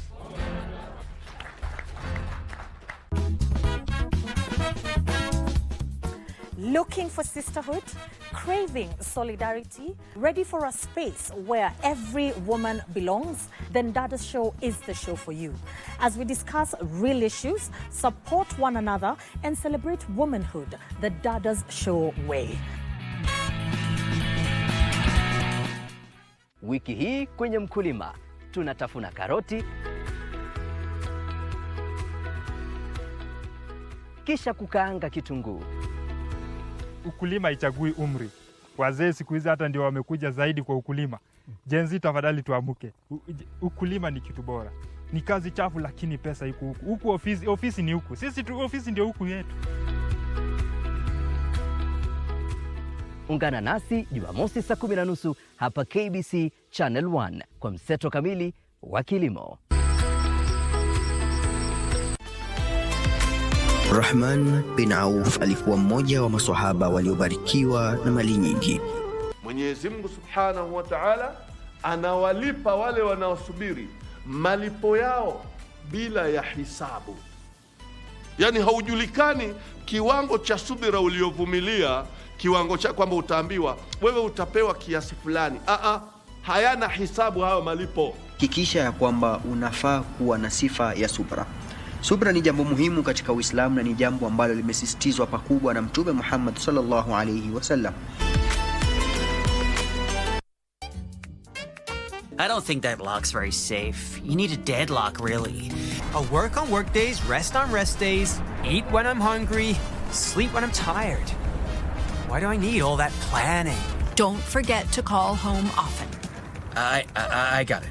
Don't fight with your mom. I won't be able to. My grandma will be there. Enjoy yourself. I ran 42 orders today. One didn't answer their phone, which killed 10 or 15 minutes, or I do more orders. I never felt this way before. Why does it feel so cold tonight?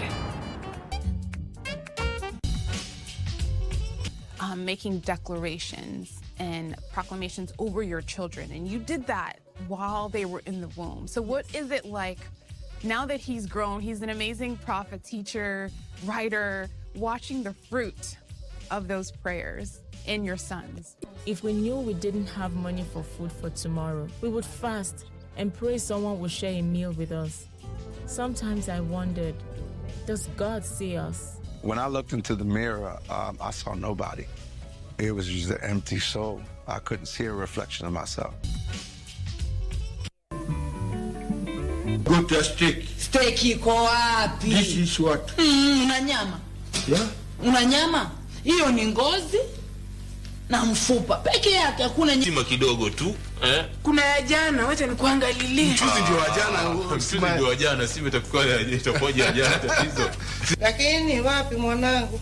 Ikifika saa fulani, kijikuta Ngoma zote hizo ukasinzia. Mama, mimi nikisema naambiwa usema. Lakini mwanamke kosi kuzwa baa yule. Mimi nikitoka kwenda kazini kumbe naye utoka. Nikiwa sina, mimi wenda kwa shambra. Nikamwambia nikopeshe nazi niuze. Wenda kwa nani? Kwa shambra. Ana nikopesha nazi. Ushamalizwa wewe. Special needs hubs serve as a link between potential and participation, ensuring that no one is left behind. When you see a caregiver come and they really want to be here and they want to do the best for their child, and what they're offering, you just know you will die. But we've introduced the new program where now someone can come like a school, right? Because we want it to be, it's got 10 years of therapy. Let's make it 3 months of intense therapy and seeing results. So that now you can be doing that once a week, just like management, you know, of ensuring the child is still doing what they're supposed to do. On this week's episode, we get to find out the inspiration behind these centers.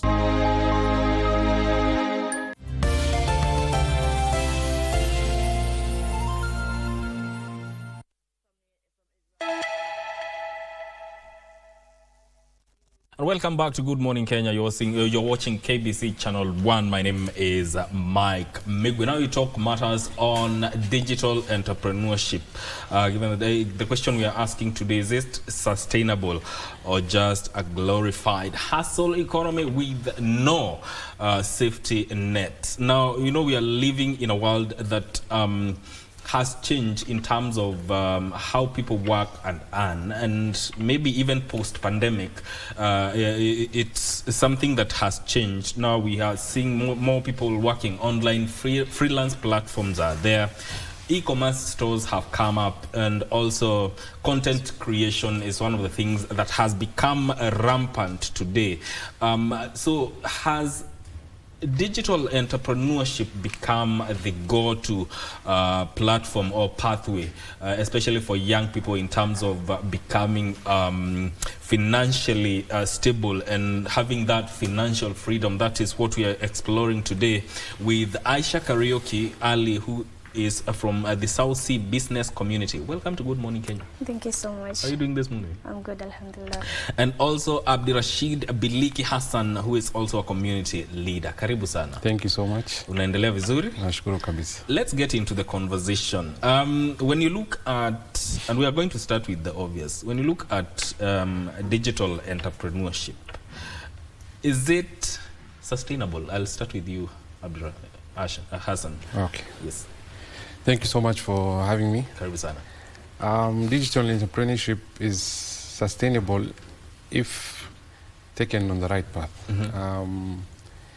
I think as Kenyans, where our digital literacy level is high, more than I think 60%. So, and a lot of youth are taking up more digital classes from school and going on. But I think there's a gap between the skill set that people have and the digital environment that they're getting into. So to be sustainable, it's like any other business.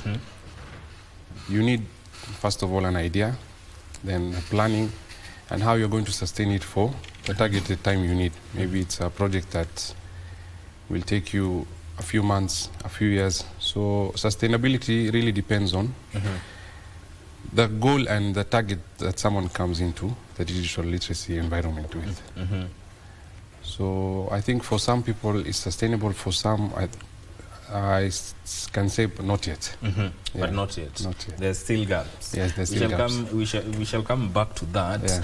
But when you look at digitalization, Aisha, what do you think is its role in as far as entrepreneurship is concerned in this day and age?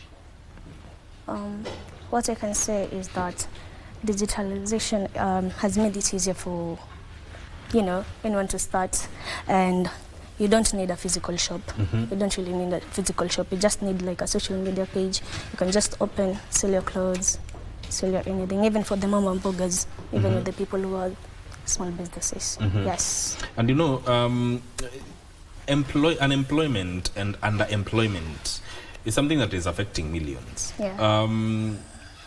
Many have turned to self-employment, so to speak, to at least generate some money and cushion themselves due to economic times. However, there is also the aspect that not all hustles are easy to sustain. Not all businesses are easy to sustain, even if you are an entrepreneur. But then again, when you look at digital entrepreneurship, Hassan, what do you think are the biggest missteps that people make when venturing into the digital space from a business perspective? I think the idea that online has money, number one, is a general knowledge. So for entrepreneurship, I think you first have to look at the gap that you're trying to fill. So there are many platforms these days that you can do digital business with. The easiest being TikTok now. So I think most of the youth, when they're coming into that digital space, are coming into with, let me see, how do I say it? The idea they have it, but how to run that idea to be profitable to you is where the missteps are coming from. So, for instance, if you're coming in to sell maybe products online, okay, you need to understand for this product what are your costs, like any other business, the way they do. Not that you just come and post and you might expect someone to buy it online and tomorrow you make the cash out of it. No, it's how you market it first, how you package your product or your skill that you're trying to sell online. So the missteps mostly is about learning about whatever you're coming into to do online. So mostly it's knowledge gaps, and I think if someone is consistent enough to do it, down the line they might understand and feel that mistake. But most of it is rushing into the online space without having the sustainable target to it, to do it. Yeah, so I think those are the missteps that people are coming to the digital space with. Aisha, what about packaging yourself? Because online, you're not even, it's not restricted to selling products. People are selling their skills. Is there a problem in the way that they package themselves? Yeah, to many people. Mostly when the way Rashida said about being consistent, most of the people give up, you know, like they're not promised every single day they're going to have funds or someone and everything. And someone is going to buy their products every single day. They need to have like proper skills, proper training, and most of all proper system for them to be, you know, to hop in the digital entrepreneurship. Yes. And how they present themselves out there. Yes. You know, they say saving will never make you wealthy. It's never that the only way that will make you achieve financial freedom, Aisha. That the true path to financial freedom lies in investment and having multiple streams of income. Is digital entrepreneurship a path to financial freedom? It can be, but automatically it depends. On you what? know, like on how structured you are and consistent. Yes. So it's coming down to consistency and how well structured you are. What do you think, Hassan? Yeah, I support that. And secondly, like Uber and Bolt coming up now, if you're not consistent, okay, let's say you're a driver that is working, or you have a Uber business running on the digital platform. If you're not consistent on your working hours like any other business, okay, if you're not doing the hours that are scheduled to make money, of course you're bound to fail. So that digital space, I think the entrepreneurship side, sorry, I'm trying to yeah, so I support it. And I think still consistency and structure is the main things that consistency and structure. Yeah. Yes. You know, sometimes you have employers that think side hustles reduce productivity. But then again, there are those others who recognize that entrepreneurial employees will bring fresh ideas and innovation into their primary roles. When you look at digital entrepreneurship, where should that balance be? Balance between productivity, innovation, and bringing new ideas. Of course, side hustle might bring down your productivity. Let's say you're a doctor, okay? And you have a side hustle that needs your time as well, during that 8 to 5. Of course, your employer will feel like you're less productive. So it depends on what side hustle you choose when you're employed. There are side hustles that can make you money while you're still working, you're 8 to 5. Okay, and there are side hustles that need, because there's constant calls coming in, you need to plan this and this while you're working your 8 to 5. Let's say now you're working you're live on air now, and you're having a side hustle, and maybe there's a power cut in your warehouse that you're trying to, you see? Yeah.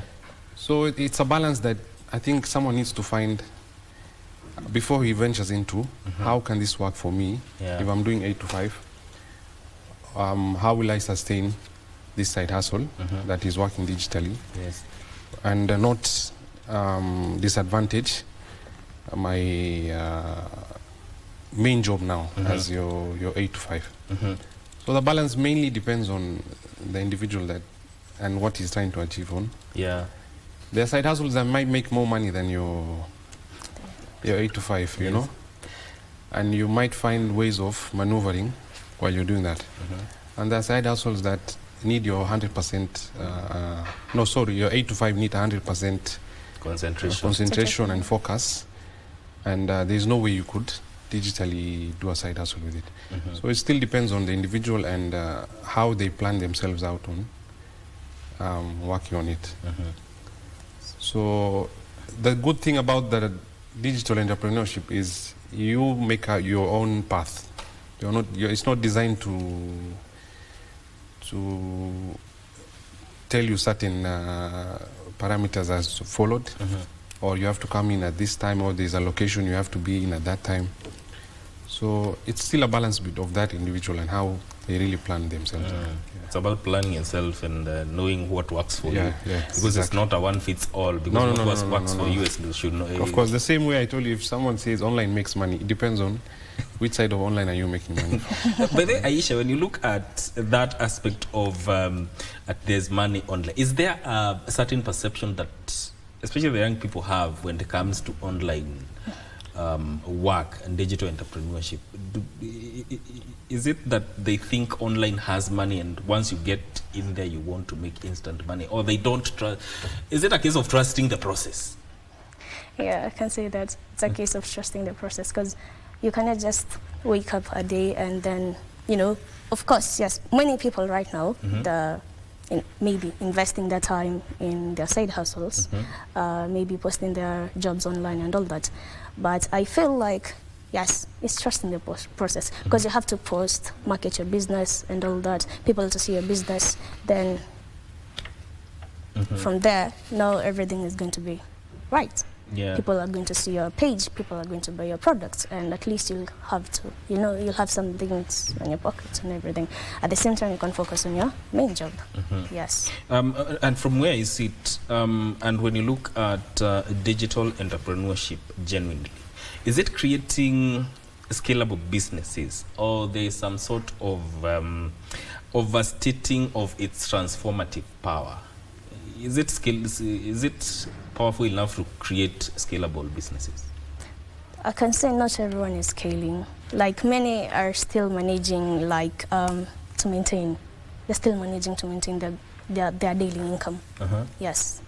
So it's not something that you can solely depend on fully to scale your business. Yes. And it's not every business that's working online that has a brick and mortar like a physical shop. But we've seen people who have moved from online and put up, gone to brick and mortar and still maintain their online identity. Should that be part of what you'd say is a business strategy for anyone who is looking to start online doing business? Aisha?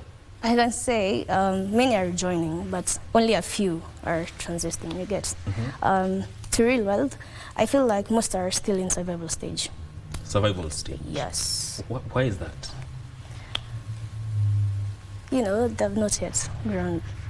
They're yet to grow within the business. Yes. Hassan, you know, it's projected that by 2032, many will have joined the digital space.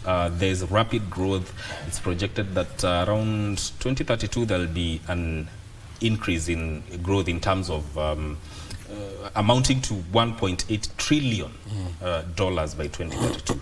But when you look at the digital space today from a business perspective, how many are actually transitioning from survival to income, from survival income to wealth creation? There's a good number, and they've scaled their businesses down many years back when starting online. Mostly e-commerce businesses. I can say for them, people that have now serious e-commerce businesses are creating wealth by the day. So wealth creation depends on exactly how you plan yourself, from warehousing to logistics and to deliver your product to the end customer. So I think it's for wealth creation, in certain parts of business, digital entrepreneurship plays a big part in wealth creation. We've seen a lot of people make money, like companies come up purely through digital ways, like the food delivery businesses, okay?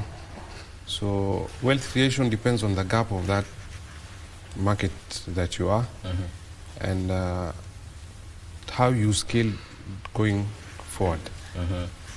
If you see numbers growing, maybe from how you package yourself and sell it to your customers, of course, there might be only two instances where you don't get business or you get a lot of business. So for people on the side that it's profitable for them, I think wealth creation, digital entrepreneurship has created a lot of opportunities for wealth creation for some entrepreneurs in a certain market. For some, as you said, still surviving, because I think either it's not yet time for that business to prosper online, or the packaging of that service or product is wrong. So it purely depends on the gap, like any other business. Is there a time for a business to prosper really, or it takes the effort of the business owner or the digital entrepreneur? What really works? You know, the business owner might put so much effort. You know, if it's effort-wise, they've done a lot. You know, so to prosper, I think depends when a synergy of the business owner, the customers, and whatever you're selling come together. So I might say some are creating a lot of wealth and some are surviving. So we're still... Some are creating wealth, some are surviving. Yeah.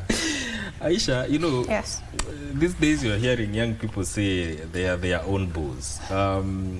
What does that translate in terms of income, stability, and dignity? I can say it gives independence, but also comes with the pressure, a lot of pressure, yeah? Income is not guaranteed. It's not guaranteed, and so stability can be a challenge. Yes. Income is not guaranteed. Yes. Why? Why is it not guaranteed? As you said, like, of course, like many businesses are in survival mode, yeah? So it's not really guaranteed, because you can say someone, okay, let me say me personally, maybe I'll buy your product. Yes. Okay, your product will be nice and all that. But for someone else, it won't be really nice and all that. So basically, they're still in survival mode and all that. Okay. Yes. In markets like Kenya, Hassan, digital work has been positioned as a solution to unemployment. But when you look at it critically, Are we exporting cheap labor, cheap digital labor to the global market instead of building strong local enterprises? What do you think? That statement is correct. We export a lot of labor market outside. And remember, for the Kenyan youth, I think they are far, the literacy level is much higher than most of the countries in Africa. Okay? So for the government, I think they did play a big part in growing that literacy level to where it is now. Since when Kibaki and started the Vision 2030, I think, that's when this came up together. But I still think now, once the skills are given, the literacy level has gone up, how do you sustain that number to stay and locally come up with solutions? It comes up to the leaders we have, where they create, maybe there are no innovation hubs enough to nurture the skill that these guys have. So that's why you find a lot of people with the skill set looking for jobs outside. Okay, looking for jobs online. That you've seen people even do projects and masters projects for people in universities that are in Europe, and someone is sitting in Kenya. You know, if those skill sets were captured nice, I think they would create a lot of local businesses coming up. So it still depends on how the government will tackle that challenge, where how do you sustain and put this youth that are, their literacy level is very high and no jobs. How do you empower them with the skills that they have and make it profitable for them going forward, instead of now exporting a lot of labor outside. Aisha, if digital entrepreneurship is here to stay, well, and it's already here, what responsibility should businesses and online platforms take in building sustainability? Because sustainability for any business is something that is necessary. I feel like platforms should support like users with fair policies and better pay structures and access to training to help them, to help the people grow. Yes, with their capacity building. Yes. What do you think? Are there protections that are urgently needed to make this economy work for ordinary people, especially now that we are talking about digital entrepreneurship? Protection as in the rights, maybe patent and all that to be made easier for the youth, so that when you have an idea, the government can help you out in patenting your idea. Those protections are far-fetched now. And if someone comes up with an idea and it's not yet done yet, mostly in Kenya, to do the patent process is a lot of time and needs a lot of resources. So I think if those were worked on, then mostly it's protecting your idea. Online, in mostly that's what the protection is needed. And even financial protection on the wallets people are using and all that. So I think maybe if that the government would help and work on those ones. Aisha, 30 seconds. Anyone who wants to get into digital entrepreneurship, what would you tell them? Personally, I will tell them to dive in. Dive in? Yes. For my side, just check which gap you're trying to fill. Work on that and be consistent about it. Gap and consistency. Very important. Thank you so much for making time. Thank you. That is Abdurrashid Bedliki Hassan, who is a community leader, and Aisha Karaoke Ali from South Sea Business Community, speaking to us about digital entrepreneurship. Now, this conversation ends now, but we shall be bringing you the live proceedings of the Connect Africa Summit, which is happening at the Edge Convention. And our reporter Alan Aoko is on the ground to just inform us on what is happening there as at now. So we shall be crossing over to the Connect Africa Summit. Alan, if you can hear me, what's the latest from that side and what can we expect today from the Connect Africa Summit? Thank you very much, Mike Migwi, there at Broadcasting House. Indeed, we are at the Edge Convention Center in South Sea, Nairobi, at the suburbs where it is still raining. But it won't dampen the mood of delegates and all the stakeholders involved in this conference here at the Connected Summit 2026. And what is emerging is disruption, innovation, uniting digital transformation in the entire continent. And that is the conversation we are also going to have at this time. Of course, I will also let you know about what is going to happen today just in a few minutes. But for now, let's talk a bit more about emerging technologies. Remember, emerging technologies is a disruptor. And disruptions mean also innovation. And we're talking about issues like artificial intelligence. You can't do away from artificial intelligence. It's even in your telephone, it's in your earbuds, it's in everything. And it's predictive, it's innovative. We have someone on set here who will talk to us about artificial intelligence and the opportunities that come with this technology, especially in Africa and beyond, and especially when it comes to social impact, because we realize that it can be used for greater good of citizens and beyond. Welcome very much, sir. Thank you. You'd want to tell our viewers who you are, yes, and what brought you all these kilometers into Africa at the Connected Summit 2026, and what do you do? So thank you so much for that. I am Dev Aditya. I am the CEO and AI architect of Ottomans Institute. So by that word, I think with AI, you can understand what we work in. Our sole focus is leveling the playing field when it comes to skilling and education, right? So how do you do that? You have to solve problems at its core. And that's essentially what first brought us to Africa. So in January of 2021, we launched AI teachers. You remember the pandemic, right? So how do people continue to study, not just read something? So we created AI teachers.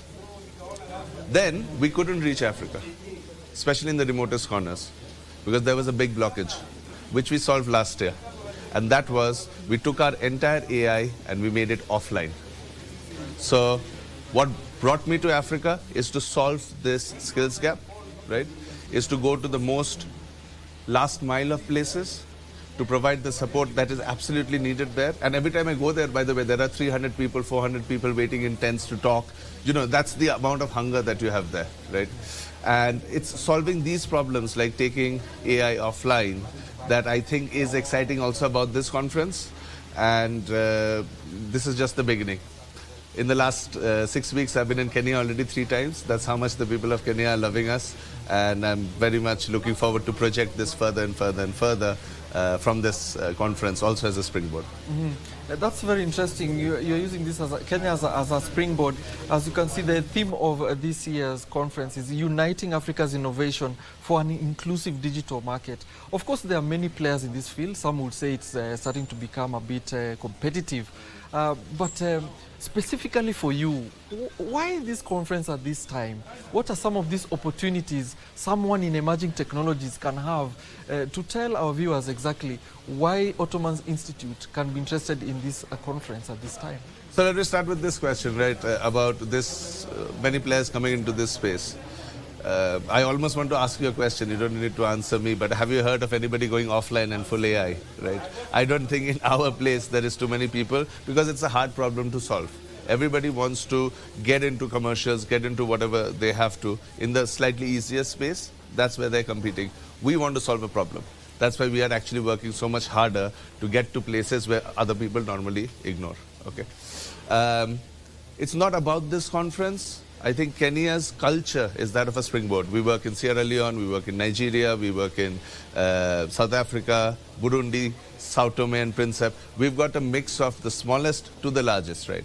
But the welcoming nature, the springboard nature, the acceptance of innovation, that's what Kenya is all about.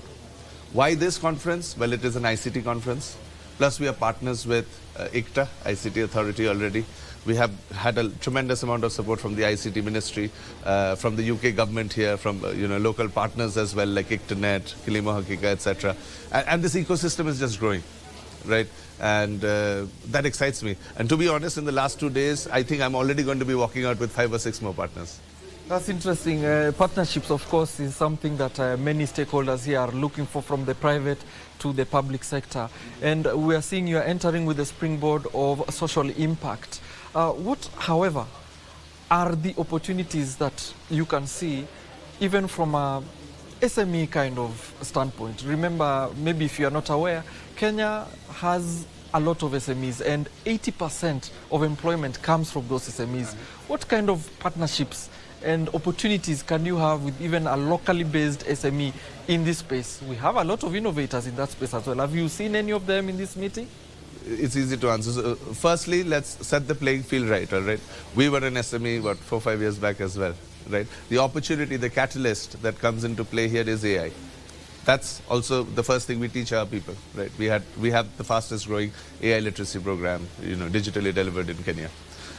Separate to that, in my journey in the last 6 weeks, I've visited about 10 plus counties. In this journey, I've already worked with so many SMEs who were on the ground with me. We've got, for instance, Eldo Hub, right? That's one of these ones. We've got Boltech. They do a phenomenal job. They were on the ground when we were trying to teach technical skills. They were coming in on the ground with their machines and actually enabling these learners to implement their skills, right? SMEs is your backbone. AI is going to amplify them. I think that's the opportunity. And so we are looking forward to even yourselves and other stakeholders announcing some very nice things as we move along. Now we can now talk about exactly what you're talking about, and viewers may be very curious about it. You said something about human AI teachers. What is that all about? How does that even work? Okay. And you said it goes online. What's that offline. About? Offline, you said. Yeah. So imagine this, all right? I think there is a lot of lip service when it comes to, and I'm sorry, I'm just being direct, right? I think there is a lot of lip service when it comes to teaching, upskilling, etc. You sometimes have the donor models, and people just want to throw numbers. I did 20,000 people, I did 40,000 people, whatever. But are actually people learning, right? And there is a second piece to it. Is that learning leading to something else? Let's just focus on the first piece, right? Are they actually learning? And if you actually look back at yourself, the best form of learning that you can ever have is with a teacher. Because if I just give you a book, it's not going to solve the problem, right? If you just watch a video. So what we provide, apart from the video and the content, etc., is your own personal teacher that learns with you, right? It understands you at some point better than any single human could. And it supports you in the best personalized way to learn. That's what we do. But that couldn't reach the last mile. So we had to take all of that and make it offline. And for instance, in the last 6 weeks, we just completed a 2 to 3 month project where we served learners in the last mile from Wajir and Mandera to Busia, right? We went there and served this. And that's also something we're going to announce today. And see the impact of this. Today we have a side event at around 3:30 p.m. in the 3rd floor for all the viewers who are coming in. Please come in there. It's the UK government and partners event. But in that event, we already have our very own PS ICT engineer Tanui. We have the PS coming from Uganda. It's being opened by His Excellency, the Governor of LDO Maraket. We have UCC directors. We have so many other directors from Uganda. All of our partners coming from Kenya. And the reason is, it's just not celebrating what we achieved only in the last 6 weeks. It's about where can this take us, starting with Kenya, but the seed has been sown in Kenya, right? Where can that seed grow into for the rest of Africa, essentially? That brings to mind something very interesting where you mentioned a bit about it, especially when it comes to the gaps that you saw to bring this solution to the country. What are some of the consistent challenges you've seen, not only even in Kenya, since this is a connected Africa summit? What are some of these challenges you've seen even in the continent when it comes to bringing such technology? It's simple. All right. Firstly, internet, it's not solved. It's become better. It's not solved because having 2 ticks on a 2G level on your phone. You're still, trying to look for internet. Where you have internet, the second problem is your data bundle costs. Right. And in some places, even if it is, 1 day data for a few shillings, it inhibits because it distracts you. Now I need to use all of my data instead of doing what I want to do. Right. So there is a lot of challenge with the internet. That's what we are solving. Let's come to the learning space as well. A lot of the learning either is not scalable. So let's say we put you in a room with a teacher, right? Like, it's not scalable. You've got that access for 1, 2 or 3 days. Then what? Right? Or you're doing things like webinars, etc. That again has its own challenges. You drop out with your internet for 5 minutes, you come back. It's not happening. Think about the young women, the young mothers of this country. They have conflicting problems. We solve that as well. It's self-paced learning, a teacher that understands you and does all of these things. So that's from our point of view. I think there is a lot of excitement in this conference about cloud, right? Data center, which is very good. I absolutely support it, right? But just also think about it this way. Africa has got, a couple of percentage of the world's data centers, right? Let's say 3 to 5%. I'm being optimistic. Of that, 50% is in South Africa, right? I love what they're doing, but that's not going to solve your problems over the next 5, 10 or 15 years because it takes a heck of a lot of time to do that. So we need to leapfrog.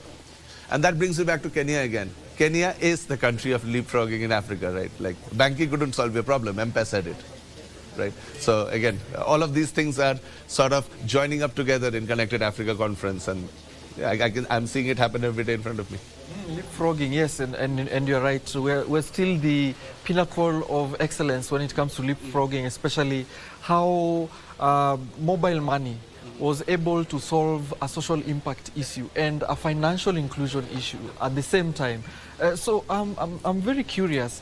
You say you bring this technology to the people and you do it offline. Does this mean you also provide the infrastructure, or this is where now the partners come in to bring that infrastructure, then you bring the software? We are the infrastructure. Because what we have... You are both. Yeah, so let me explain this and be very clear about it. A lot of your access gaps come because of infrastructure, right? Either you're going to say that I'm going to build out this infrastructure. So let's talk about the data centers, for instance, right? It's going to take time, and I support it. But for us to leapfrog, you need to have alternative infrastructure. So what we use, the technology we use, it's called Edge AI, which says, I don't need the cloud, right? I don't need the internet, I will still perform. So we are actually the infrastructure layer, and our partners come in because they are the experts of the content and the final outcomes of our learners. I'll give you an example. Our own AI literacy curriculum is on the UNESCO framework, right? It's also co-certified by the UK government, UKID. We are teaching the basic and foundational digital literacy for ICT authority. By the way, that's in your 10-year master plan. 20 million citizens digitally upskilled. Their content, we are helping them scale. So we are the infrastructure layer. Similarly, for employability tracks, with your SMEs, we take their local expert content and we help scale that. And if you do that, that's a wonderful kind of partnership you have with the public sector and the private sector. Then what will you tell the viewer that is watching you right now? Yes. How can they get involved into starting something in their communities, perhaps? Maybe they have the technology or they have a little bit of know-how and they want to bring that kind of impact to their community using emerging technologies. How do they begin? I am aware that, of course, countries are different and the base of knowledge is also different. But is there a common place where someone can begin to bring this kind of impact? Yeah. Absolutely. So first of all, you can reach out to us anytime at oiedu.co.uk. Reach out to us because we only work with partners, all right? But let me give you a case study here. What we have done today, why do we have the PS of Uganda ICT coming here, right? Because this is already regionally amplifying. So from that high level, you can get involved and people are getting involved. They've flown in for the side event, for instance.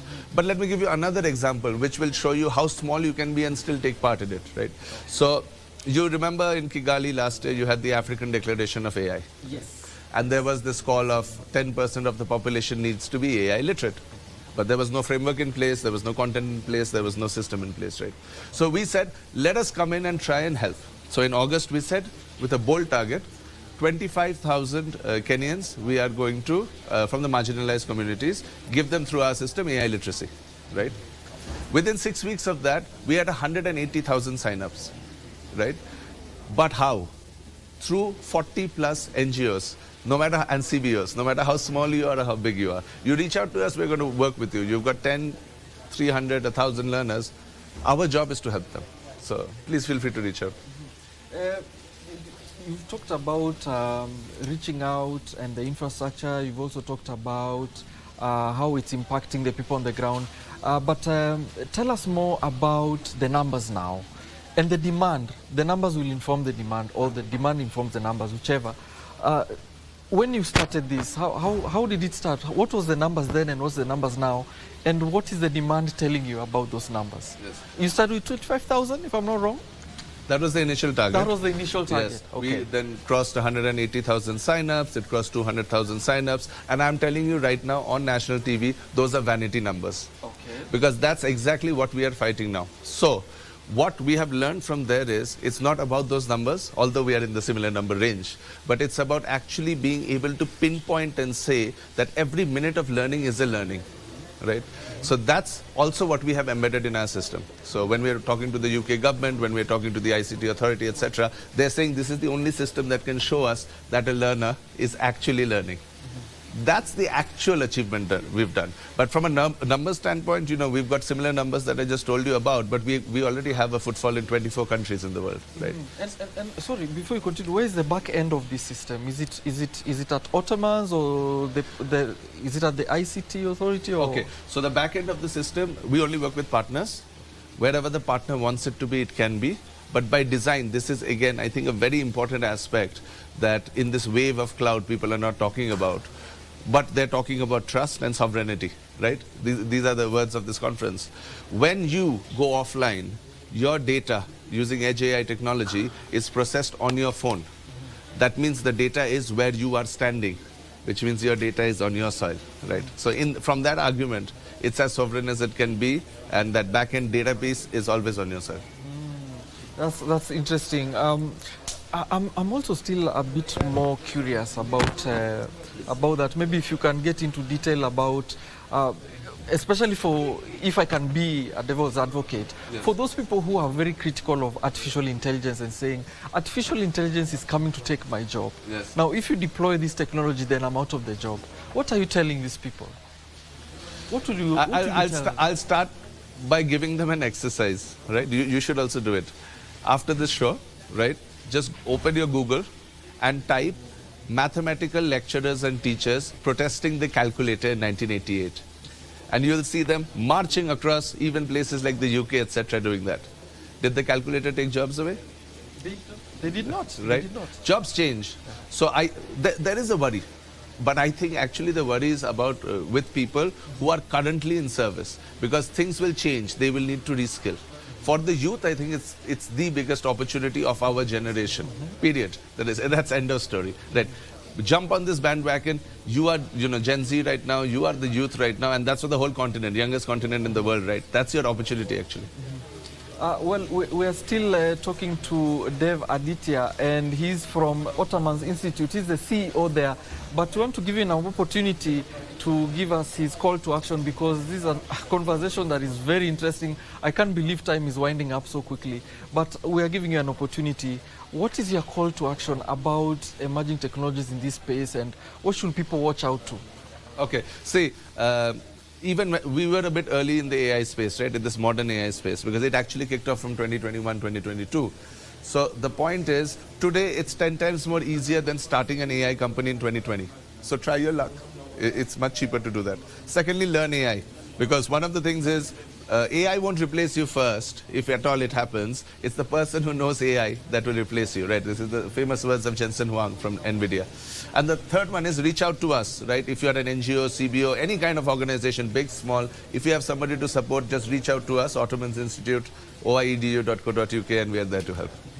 Thank you very much for speaking to us and for coming to our set to talk about this very exciting topic of emerging technologies here at the Connected Africa Summit 2026. We've been talking to Dev Aditya, the CEO of Ottomans Institute, talking about the technologies that they have seen works very well in this part of the world, using Kenya as a platform to springboard into the rest of the continent.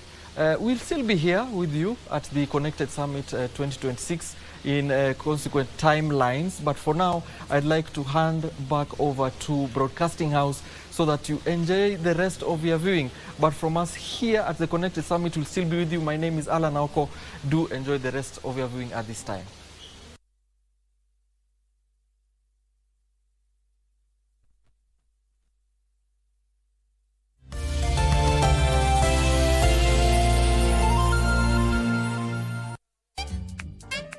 I don't think that lock's very safe. You need a deadlock, really.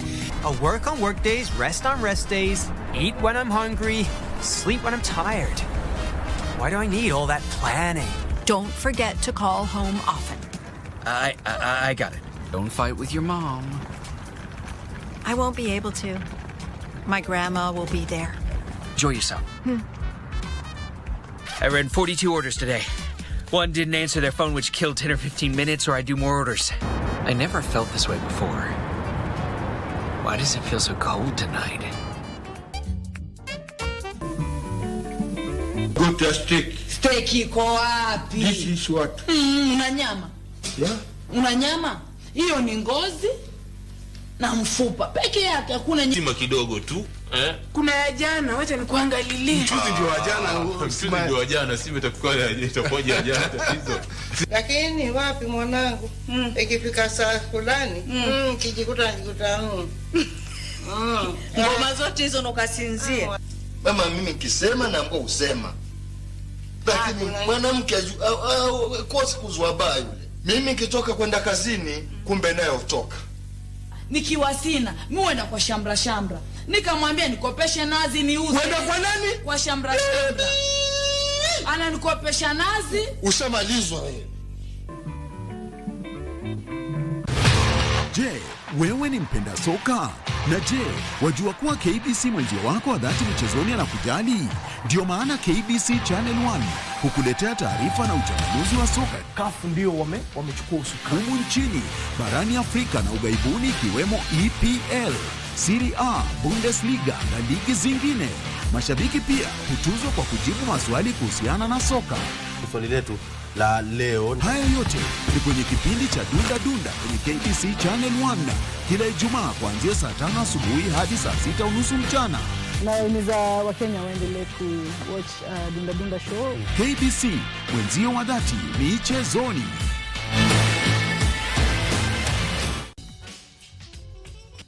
Making declarations and proclamations over your children, and you did that while they were in the womb. So what is it like now that he's grown? He's an amazing prophet, teacher, writer, watching the fruit of those prayers in your sons. If we knew we didn't have money for food for tomorrow, we would fast and pray someone would share a meal with us. Sometimes I wondered, does God see us? When I looked into the mirror, I saw nobody. It was just an empty soul. I couldn't see a reflection of myself. Rahman bin Auf alikuwa mmoja wa maswahaba waliobarikiwa na mali nyingi. Mwenyezi Mungu Subhanahu wa Ta'ala anawalipa wale wanaosubiri malipo yao bila ya hisabu. Yani haujulikani kiwango cha subira uliovumilia, kiwango cha kwamba utaambiwa wewe utapewa kiasi fulani. Hayana hisabu hayo malipo. Hakikisha ya kwamba unafaa kuwa na sifa ya subra. Subra ni jambo muhimu katika Uislamu na ni jambo ambalo limesisitizwa pakubwa na Mtume Muhammad sallallahu alayhi wasallam. Are you a talented artist, or are you passionate about a topic you want to discuss? But money can be very hard to find for an upcoming artist. Don't worry, Studio Mashinani has got your back. Sign up on ajira.co.ke to book a session with our music and video producers across the country. Work on your music, jingles, spoken words, and even podcasts to realize your dream, all for free. Studio Mashinani, Radani Talent.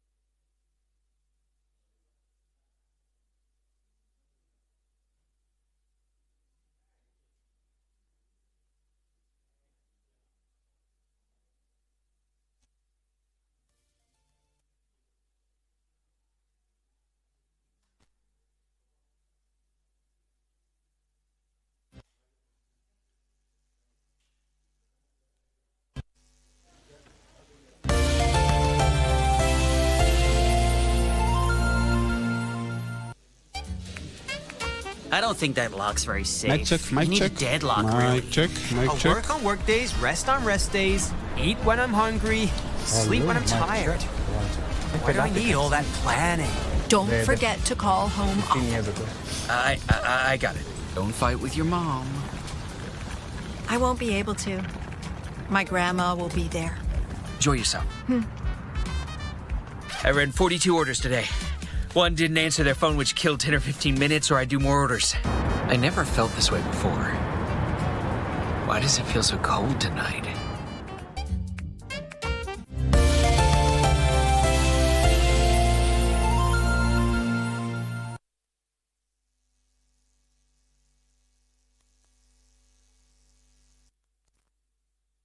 Good morning, and once again we are here at the Connected Africa Summit, and as I said earlier on is that this is a convention of tech giants as well, and right on set, and because of the interest of time, we'll be discussing a candid conversation surrounding the tech and also upskilling, especially when it comes to the digital job, and especially for the youth. And also today a big event is also happening for the youth, and I'll be telling you all about it. My panelist here will also be driving us deeper into the tech world and how we can overcome some of the challenges that have been discussed behind our convention here, and how we can be upskilling even our youth, and how are they helping in their system, how are they helping the government, because as I said, we cannot do this alone. And without further ado, allow me to introduce them, beginning from my immediate right. We have George Odula. George Odula is the country director for HPE, that is Hewlett Packard Enterprises. Karibu sana to the program. Asante, thanks for having me. And just next to him, we have Mike. Mike is from tech giant Huawei. He is the country manager in charge of talent development. You'll be telling us more about that and telling us what exactly today, a major event that is happening today. Michael Kamau, karibu sana to the program. Thank you for having me.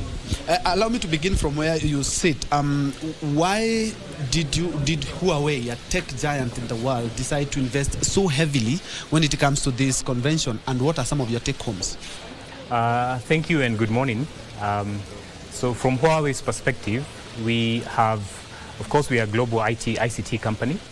And we have seen that across different countries, the digital economy and the intelligent economy is growing much faster than traditional economies, that is agriculture and manufacturing. So we believe that there is a very clear benefit for this event, because it communicates the importance of investment in ICT, and not only the ICT infrastructure, but also ICT talent.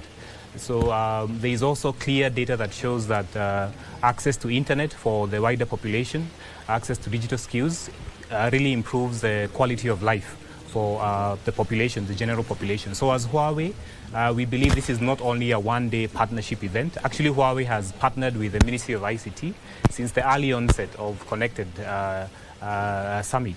Now it's its 15th annual summit. So we've been there partnering with the ministry since actually the early days, and we believe it's a partnership. It's not a one-day event where we come and talk about technology, but it's a long-term partnership. And particularly for this summit, we have been promoting fiber connectivity. We did a launch for the ICT classroom at the affordable housing at Mukuru.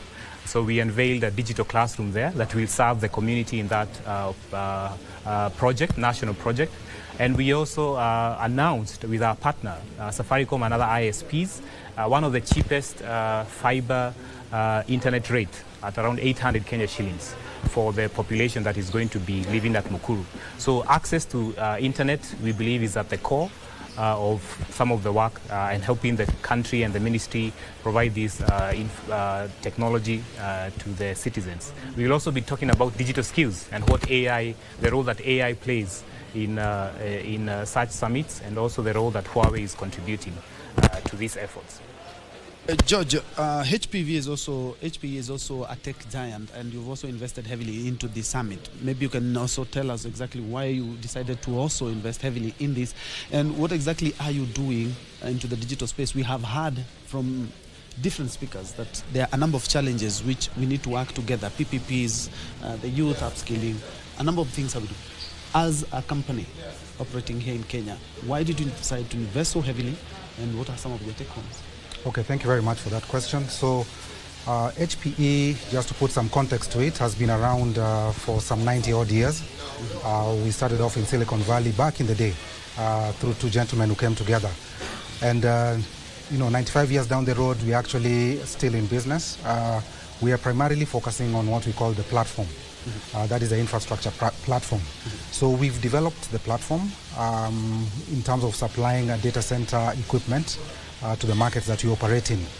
It's also good to just be very clear and to let the listeners know that there used to be a company called HP that at some point made a decision to split into two companies. One is called HP Inc., the other one is called HP Enterprise, or HPE. We belong to the enterprise side, and the work of the enterprise is actually to deal with the back-end equipment, powering the systems, powering the front end. The front end is where you have the PCs, the laptops, the printers, and so on and so forth. That is a different company.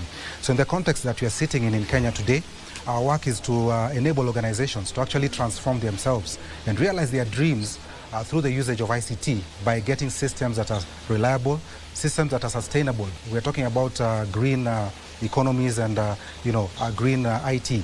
We are actually playing in that space by providing those kind of systems that actually adhere to the green economies that we are in. So HPE in Kenya today, and the reason why we decided to be part of this conference, traditionally we've been a company that listens, and once we hear what is being said by the ground, then we jump into it. So we listen to the ground over the last couple of years and even now. And what we heard is that there is need to get systems which actually can be able to deliver, not only for the government, but also for consumers, right from the individual level, through organizations and across the board. And so we come in saying that we are those guys who actually power what happens on top, on the layers on top in terms of the consumption of IT.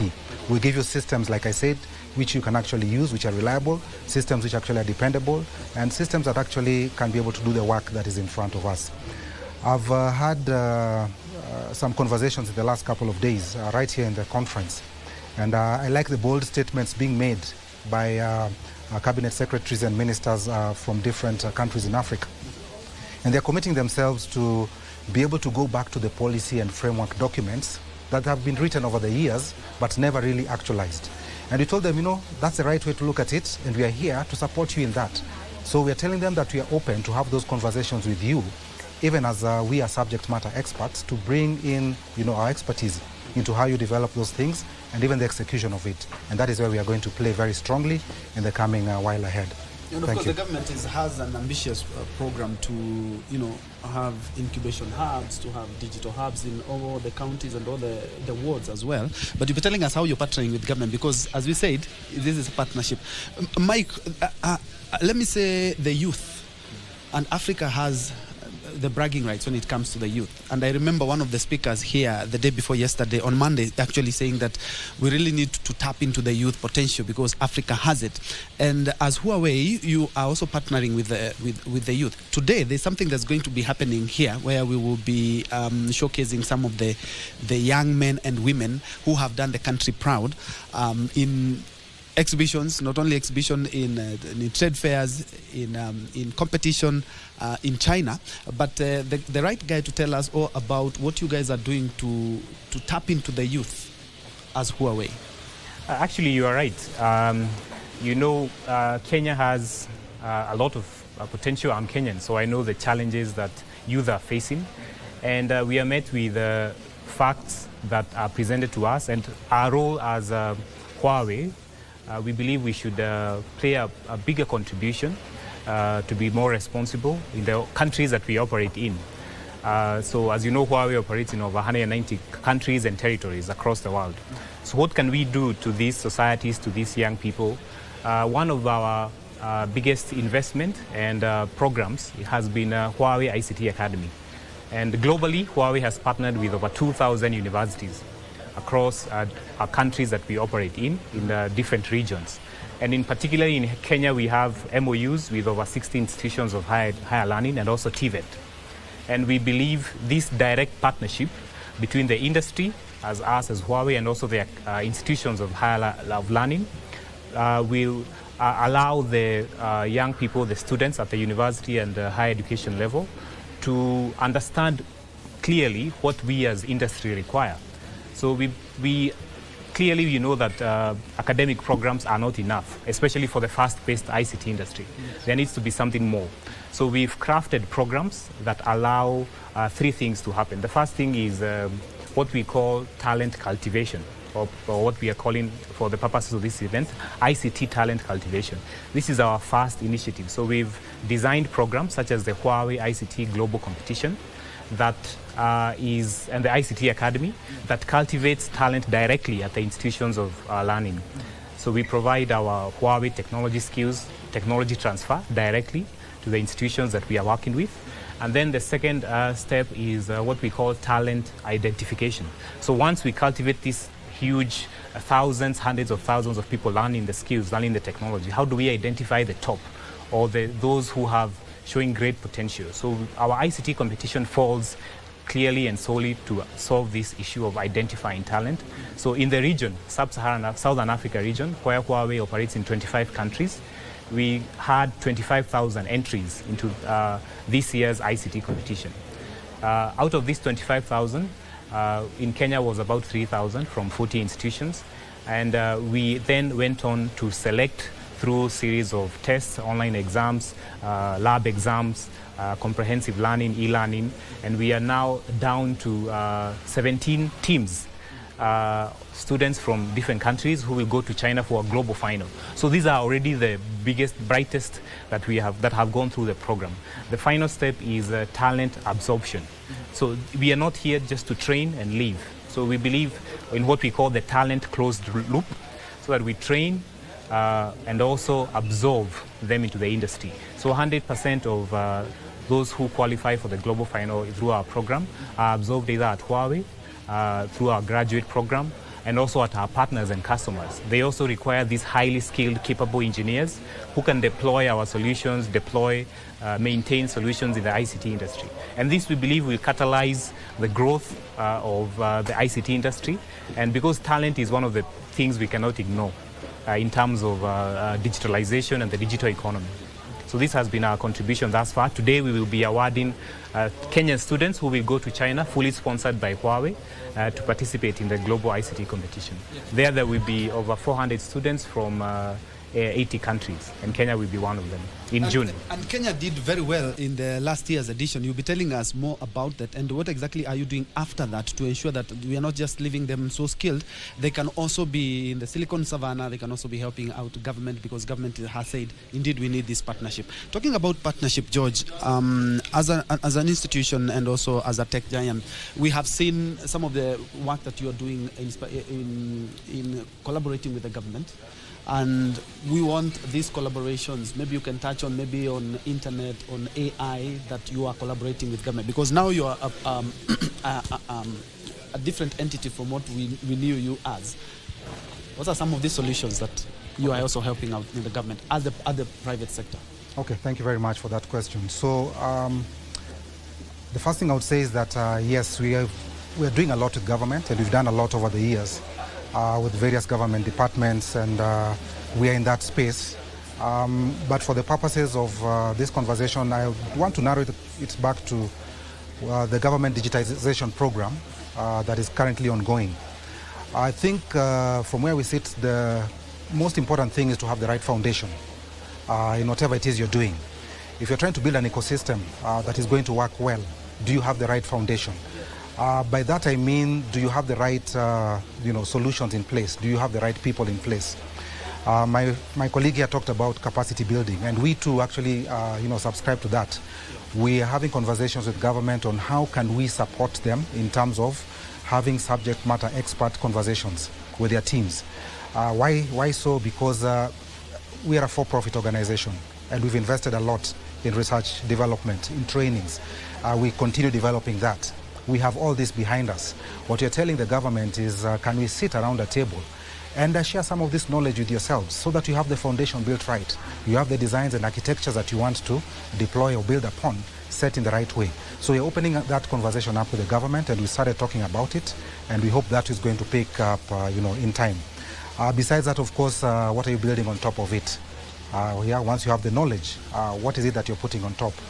And let me also just say here that in as much as I'm the country manager for HPE, I also wear different hats. We are part of a bigger group called the MIDIS Group. MIDIS Group actually is operating OEM business across parts of Africa as well as the Middle East and Eastern Europe. And I'm also part of that group. Why I'm bringing this is because we are having this conversation also with the government in terms of bringing in a full stack of solutions to them. So we're not just giving you the platform at the bottom. We're also bringing in the layers of automation. We talk about cybersecurity, we are putting that because we've got companies, or we are running companies that actually own these solutions. So we're giving you a full stack of solutions to be able to deploy out there. You asked about what we are currently doing out in the market with the government. We're actually powering the back end. Again, you recognize that not everybody is going to do everything. So we are not in the space whereby we directly are interacting with, for instance, the way Huawei are doing, and they're doing a good job of it, interacting with students out there, with the young people and so on and so forth directly. We are not in that space, but we're in the space of making that a reality, supporting the government through various other programs that we have with them. And I think together in partnership, we'll be able to achieve much. You'll be able to put out there systems that are strong, protecting investment so that people do not have to buy something today and then worry about will it really last over time or tomorrow I'll have something new coming in. We walk you through that life cycle journey through our subject matter experts. So these are ways that we're actually partnering with the government. Mike, talking about partnerships, and I really decided to really focus on the youth and upskilling them, digital upskilling. I'm looking at the number of even girls that are doing STEM subjects. It's not quite where it should be. They are really, and many are avoiding the really technical part. But we want to increase these numbers to thousands if possible. Because even at the competition, I noticed that a number are just, a young men. Is there any solutions that you guys are offering for the young ladies so that they may be absorbed into STEM, and even persons with disabilities as well? So the question is in two parts. So the issue of STEM and girls joining the science field, I think it's an important one, and Huawei places a lot of value in encouraging and providing opportunities for them to participate. You will note that last year, the top student from Jomo Kenyatta University was actually a lady at the national level of the ICT competition.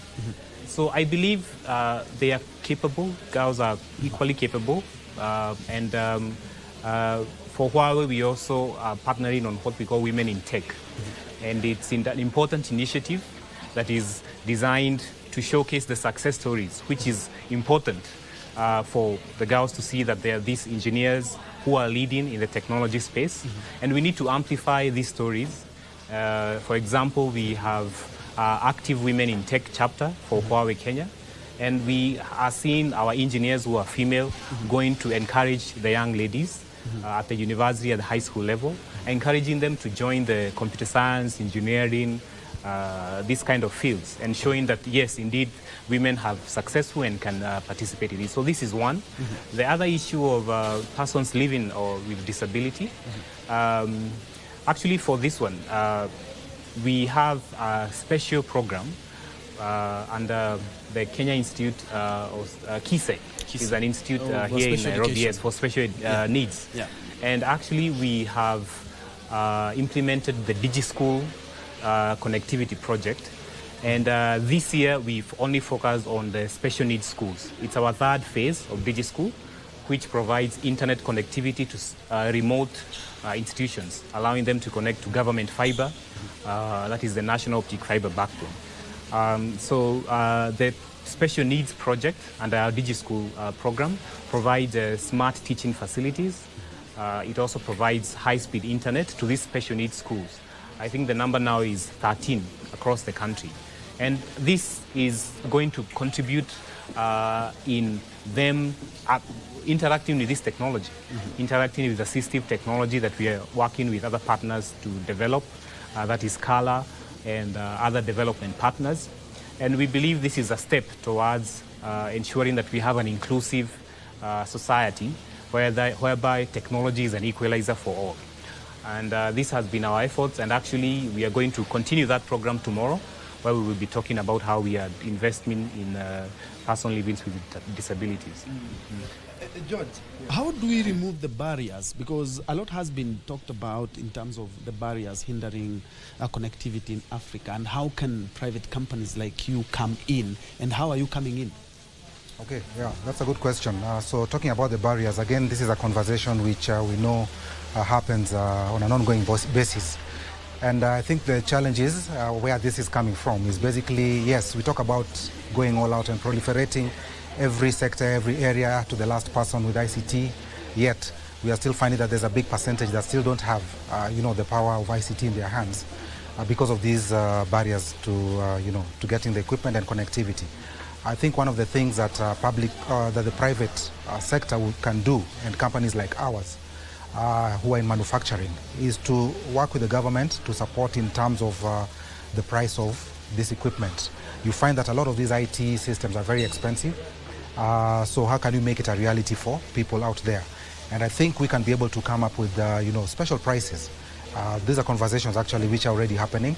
Give special prices to projects that are being run by the government that will help in spreading the ICT out there. Those are some of the things that we can do. And of course, I keep saying this back to the issue of knowledge and capacity building. I think also these organizations like ours can be able to support with that. Not to forget that on the government side as well, they need to play their part. I remember some years ago, the IT industry came together, this is in Kenya, and lobbied the government to look at the taxation policies around ICT. And the government reacted by, removing taxes on some of these ICT equipment that was needed then. I think there's a call for that, once again, that the government also needs to look at the taxation issue. The percentages there sometimes really make a big difference in whether or not somebody is going to consume the ICT.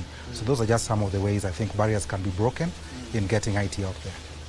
Maybe you can also chip in on how you guys are chipping in to remove some of the barriers. And in this tech summit, what has really stood out for you guys, and what maybe some of the things that have clicked and maybe your consumers should be looking out for? Sticking to the theme of connected Africa, on innovation and uniting different African markets. For example, here yesterday, or today rather, we are going to have a ministerial roundtable by ministers and country leaders from different countries. Will be discussing on issues of policy on fiber, issues on connectivity, issues on digital skilling. So these are important conversations, and Huawei actually is very much involved in, for example, building code that is going to influence accessibility and better rollout of fiber. We've played not only Huawei, now this is an industry initiative, industry policy. How do we, as we move forward as a country, ensure that we can roll out fiber more easily? And this one will have a ripple effect to ISPs who are able to save on costs as they roll out fiber to buildings. And also the issue of artificial intelligence. How can we responsibly use AI platforms to grow industries? AI is going to have a huge impact, and all of us agree on healthcare, on finance, on manufacturing, on education. And how can big tech companies such as HPE and Huawei tag along to this story? So we believe that it's not only about providing a box or equipment and then running away, but it is being part of the discussion that is being held here at Connected Africa, contributing and also sharing best practices globally.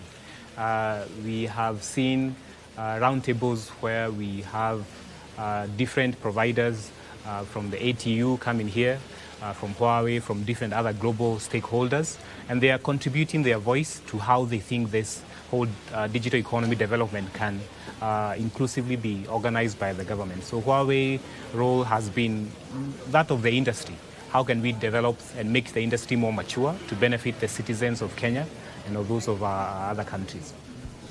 George, let's talk about AI and some of the challenges AI is coming up with, of course, data protection and all those kind of things. How should we circumvent this as a country? Because in as much as we are also headed towards where the global north is, we still have these challenges that we have been talking about here. But let's talk about AI and data protection as well. Okay, so when you look at AI, and I know that is the buzzword today, everybody is talking about AI this, AI that, and all that. I think Kenya as a country, is still a good number of steps behind in terms of our understanding of AI and how to use it and how to maximize on it. That doesn't mean that we are not doing or putting initiatives to be able to overcome those those challenges. I think we are moving at speed, and I think we just need to accelerate that.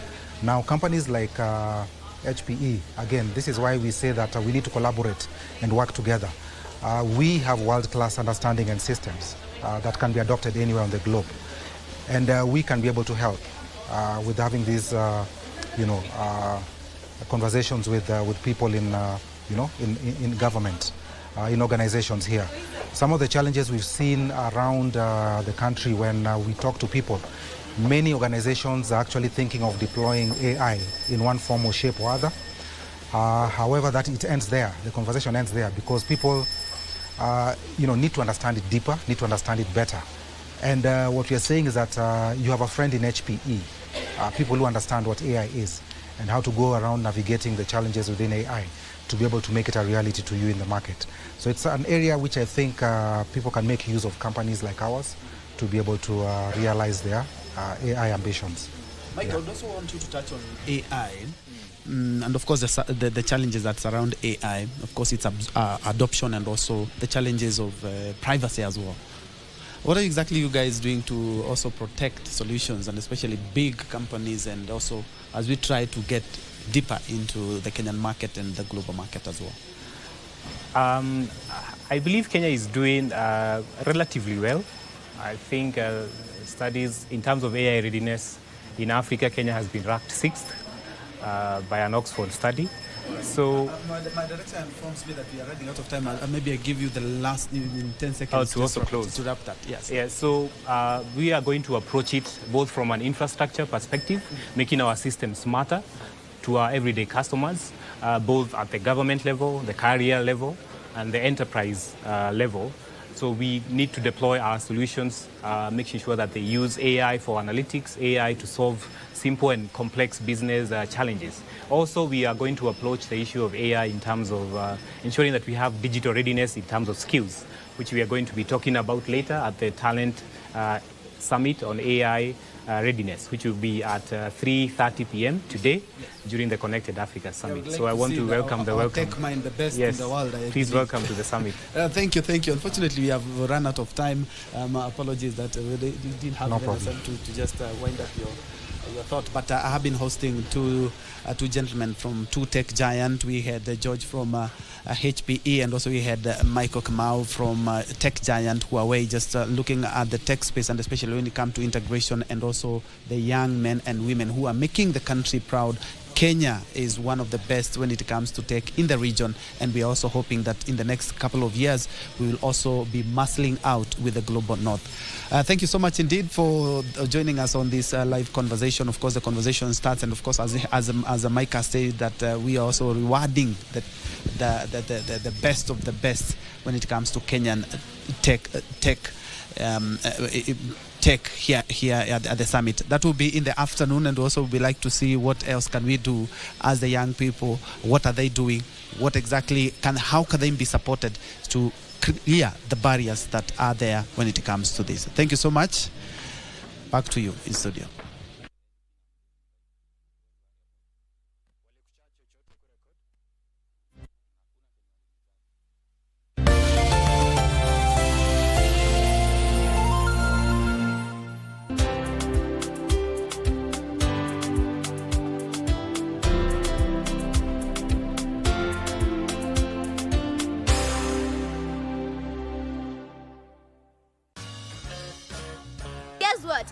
The place where we share our talents.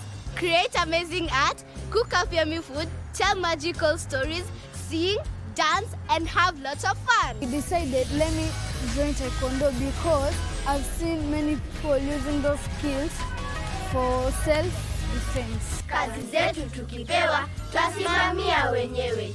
Belle mama, belle ami. We are going to meet a sly python and a clever butterfly. And today we're going to learn how to make a shell-faced lion.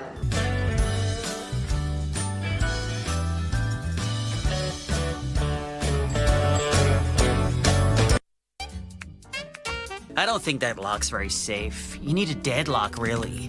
I work on work days, rest on rest days, eat when I'm hungry, sleep when I'm tired. Why do I need all that planning? Don't forget to call home often. I got it. Don't fight with your mom. I won't be able to. My grandma will be there. Enjoy yourself. I ran 42 orders today. One didn't answer their phone, which killed 10 or 15 minutes, or I do more orders. I never felt this way before. Why does it feel so cold tonight? Making declarations and proclamations over your children, and you did that while they were in the womb. So what is it like now that he's grown? He's an amazing prophet, teacher, writer, watching the fruit of those prayers in your sons. If we knew we didn't have money for food for tomorrow, we would fast and pray someone would share a meal with us. Sometimes I wondered, does God see us? When I looked into the mirror, I saw nobody. It was just an empty soul. I couldn't see a reflection of myself. Rahman bin Auf alikuwa mmoja wa maswahaba waliobarikiwa na mali nyingi. Mwenyezi Mungu Subhanahu wa Ta'ala anawalipa wale wanaosubiri malipo yao bila ya hisabu. Yani haujulikani kiwango cha subira uliovumilia, kiwango cha kwamba utaambiwa wewe utapewa kiasi fulani. Hayana hisabu hayo malipo. Hakikisha ya kwamba unafaa kuwa na sifa ya subra. Subra ni jambo muhimu katika Uislamu na ni jambo ambalo limesisitizwa pakubwa na Mtume Muhammad sallallahu alayhi wasallam.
Good morning to you and welcome for this live proceeding of the Senate business this morning at a chilly Wednesday, the 29th day of April, the year being 2026.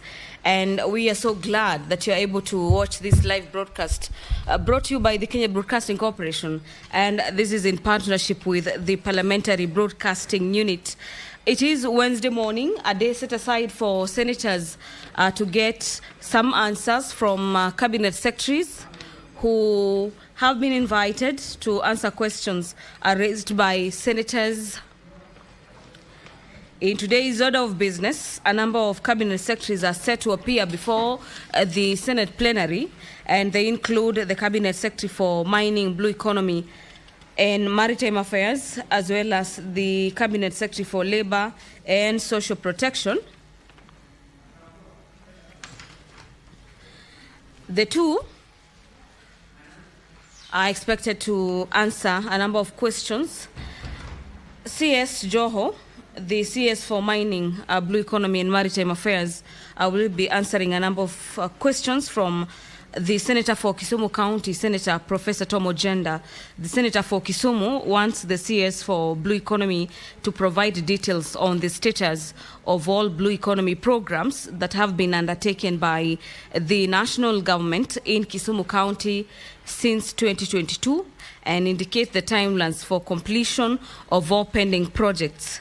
The Senator also wants the CS for mining to address issues of current infrastructural condition and operation status of landing sites, cold chain facilities, and other key blue economy infrastructure in Kisumu County.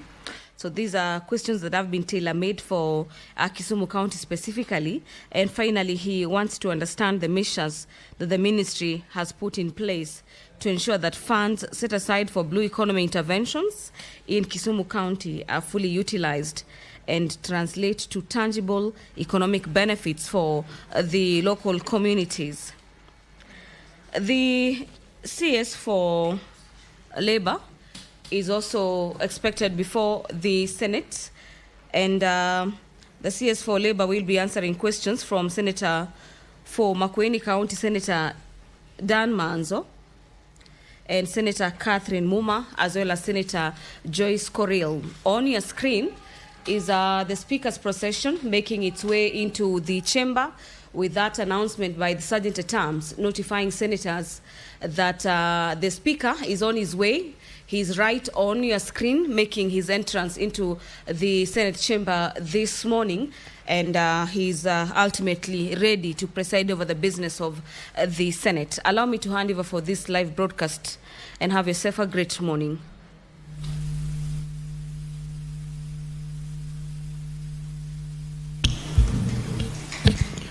Na tuombe. Ewe Mwenyezi Mungu, twakusihi tutazame kwa neema nyingi na baraka sisi watumishi wako ambao umeridhika kutuita kwa nyadhifa za uongozi katika jamhuri hii yetu. Tutakuomba tuwajalie tuyatende na kufikia mambo yote atakayofikishwa mbele yetu kwa njia ya haki na uaminifu, ili kustawisha amani, ufanisi na heri ya nchi yetu na wale ambao haja zao wamezikabidhi mikononi mwetu. Amen.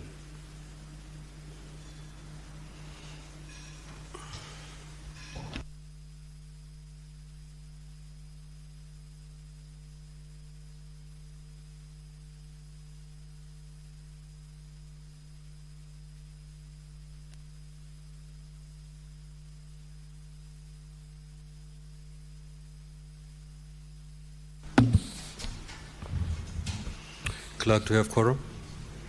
Sergeant at Arms, kindly ring the quorum bell for 10 minutes.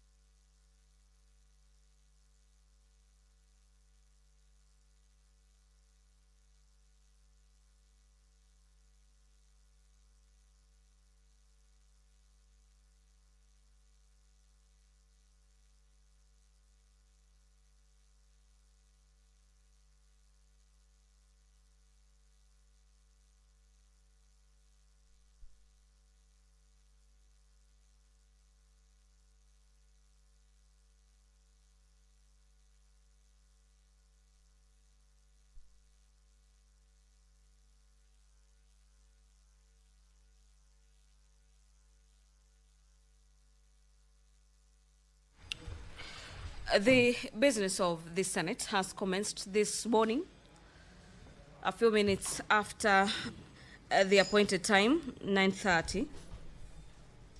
And upon its commencement, the Speaker of the House, Honorable Amason Jeffa Kingi, currently presiding over the business, has directed the Sergeant-at-Arms to ring the quorum bell for 10 minutes. And that provision is a leeway meant to alert senators within the presence of Parliament to make haste and get into the chamber to allow the House to quorate and commence its consideration of business. Before it is a full in-tray for senators this morning. The big business for the House being the response by cabinet secretaries who, pursuant to the standing orders of the Senate, appear on Wednesday morning to answer questions.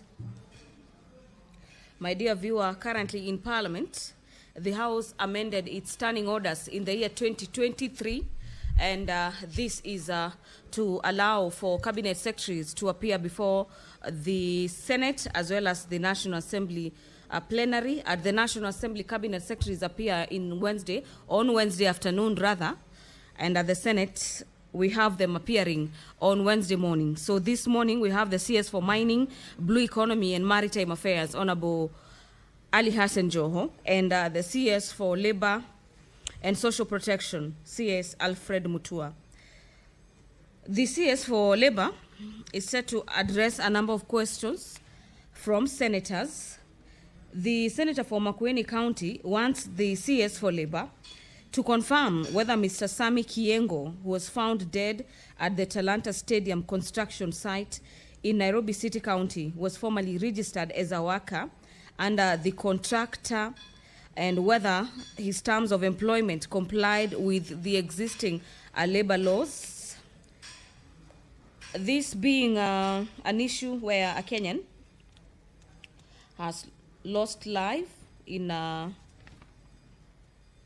construction site, the senator for Makueni also wants the CS for Labor to provide information on whether any complaints or reports have been made. This is in regards to the delayed or unpaid wages for workers at Talanta Stadium project, and how such complaints are being addressed by his ministry.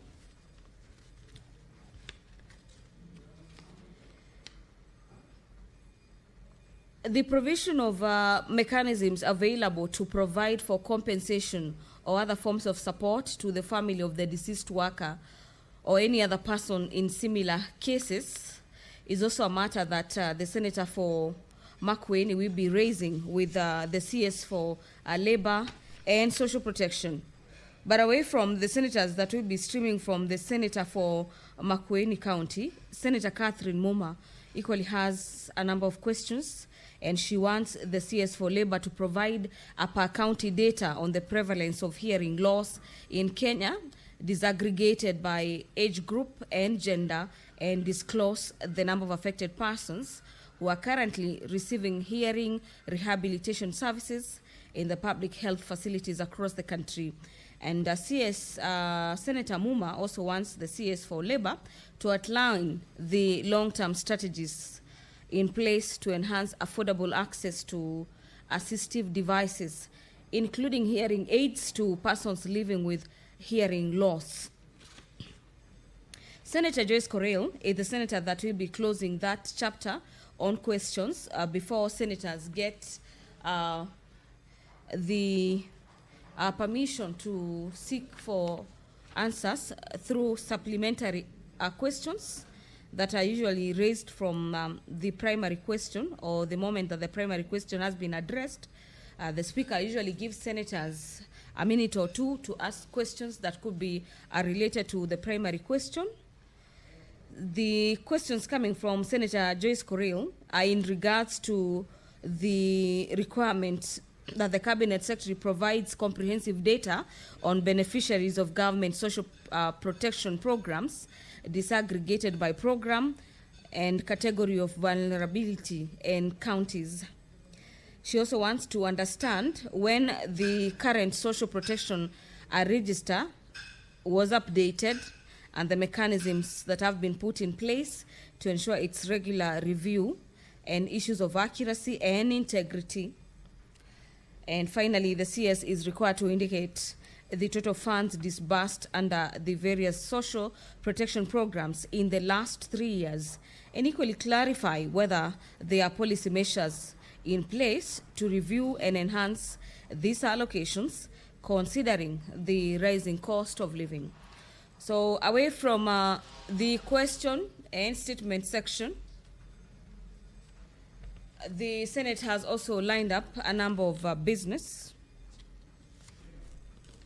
and among them is a motion by nominated Senator Veronica Maina, in regards to a motion on declaration of road traffic accidents in Kenya as a national disaster. In this motion, the senator states that Article 43 has guaranteed every Kenyan right to the highest attainable standard of health. Article 238 of the Constitution provides for the national security, including the protection of people of Kenya and their property against internal and external threats, which encompasses safety and national transport networks. The senator is cognizant of traffic injuries being among the leading causes of death in Kenya and constitute a leading cause of mortality among adolescents and adults. And she further indicates that in the year 2025, more than 4,400 Kenyans lost lives, with over 17,000 sustaining injuries from road crashes. A further 3%, this is a further 3% increase over the previous year, where 400 people were killed in road traffic accidents. She further states that in the year 2026 alone, in the month of January, nearly 400 people lost lives, and this is a representation of an 11% increase compared to the same period in the year of January in the year 2025. So the Senate will be debating this motion, and in this motion, Senator Veronica Maina is seeking to have the Senate resolve that road traffic accidents in Kenya be declared a national disaster, requiring urgent, coordinated, and sustained multi-sectoral intervention across prevention, emergency response, rehabilitation, and long-term systematic reforms. She also is seeking to have the Senate resolve that the Ministry of Roads and Transport, as well as the Ministry of Health, in conjunction with NTSA, the National Police Service, and the Council of Governors, do urgently strengthen the implementation of the National Road Safety Action Plan of the year 2024 all the way to 2028.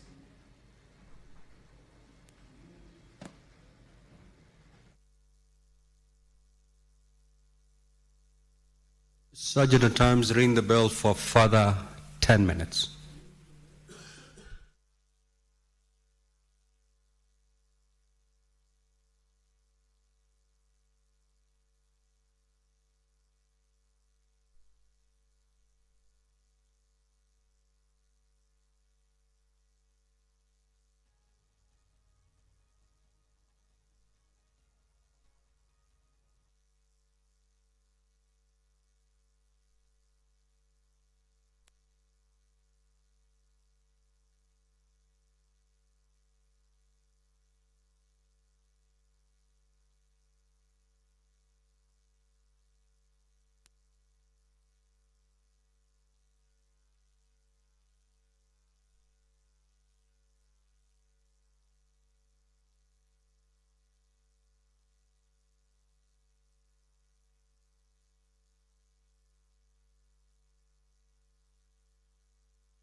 And it is a further 10 minutes added by the Speaker this morning to give senators some time to make their way into the chamber this morning to allow for the proper quoration of the House. 10 minutes initial directive has lapsed, and we have a 10 minutes directive been given by the Speaker. We are waiting for that quorum to be attained, which is quite pertinent for the House to continue with the consideration of business before it. On your screen is a number of senators who have been making their way into the chamber this morning. The House is currently short of quorum, but that issue will be addressed any moment from now.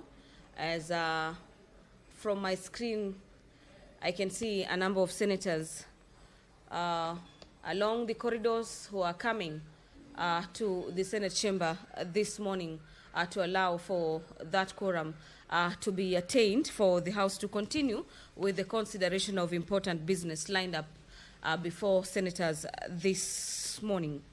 Away from the motion by Senator Veronica Maina that seeks to have the Senate resolve that the Ministry of Health, the Ministry of Transport, as well as other state agencies declare road accidents as a national disaster.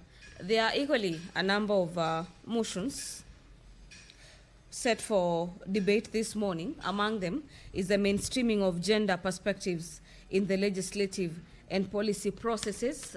This is yet another motion by Senator Veronica Maina, who is seeking to have the issues of gender streamlined by the Gender and Equality Commission, as well as the State Department for Gender, the Kenya Law Reform Commission,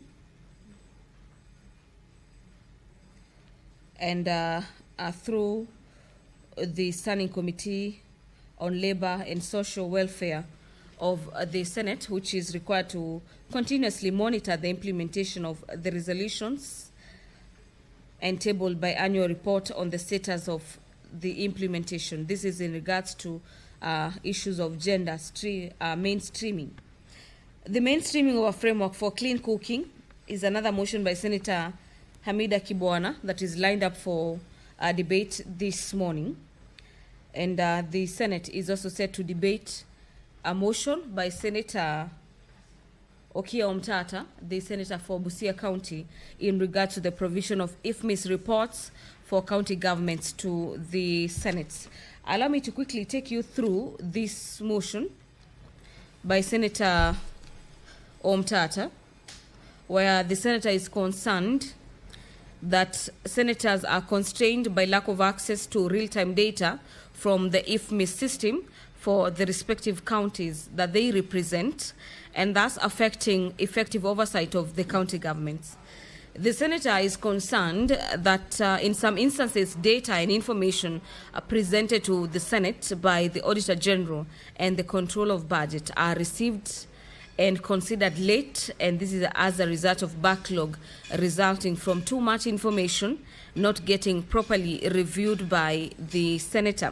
And therefore, the Senator is seeking to have the Senate resolve that the Cabinet Secretary in charge of the National Treasury shall on monthly basis forward to the Clerk of the Senate all IFMIS transactions and reports for each county government for onward transmission to the respective senator for information on accountability and transparency, and in order to strengthen their constitutional oversight and promote good governance in the management of public finances.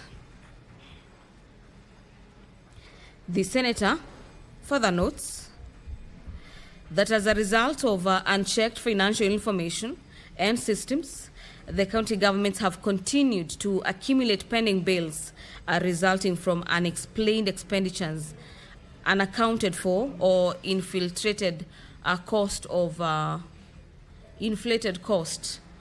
projects being undertaken by the various county governments across the 47 units of devolution. So by and large, that is the business of the Senate this morning. And at the moment, we are waiting for the quorum to be attained for the senators to officially commence the consideration of business before it. Other matters before the Senate is the Statutory Instruments Amendment Bill of the Senate, Senate Bills number 10 of the year 2024, done by the Senate Majority Leader and the Senate Minority Leader. These are the main sponsors, or better still, the sponsors of the Statutory Instruments Amendment Bill.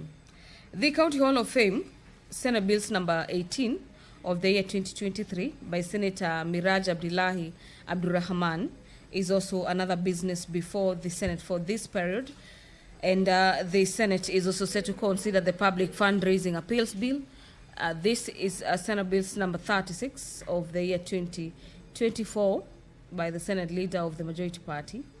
The Environment Laws Amendment Bill, Senate Bills number 23 of the year 2024 by the Senator for Garissa County, Senator Abdul Haji, is also lined up for consideration. And under this category, senators are set to consider a number of amendments proposed to the existing law on environment.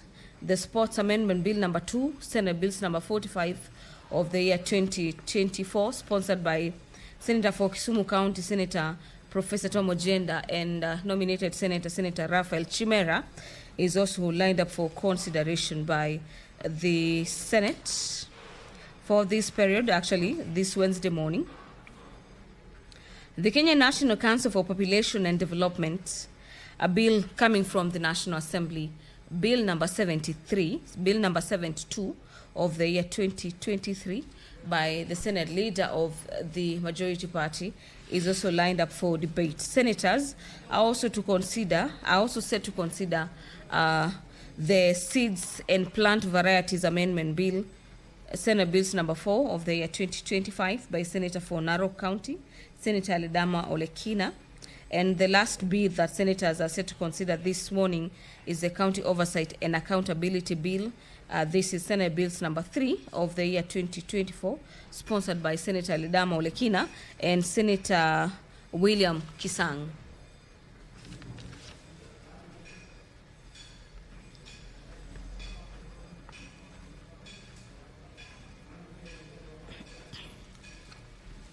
The Division of Revenue Bill, National Assembly Bills number 2 of the year 2026, is also another matter before the Senate.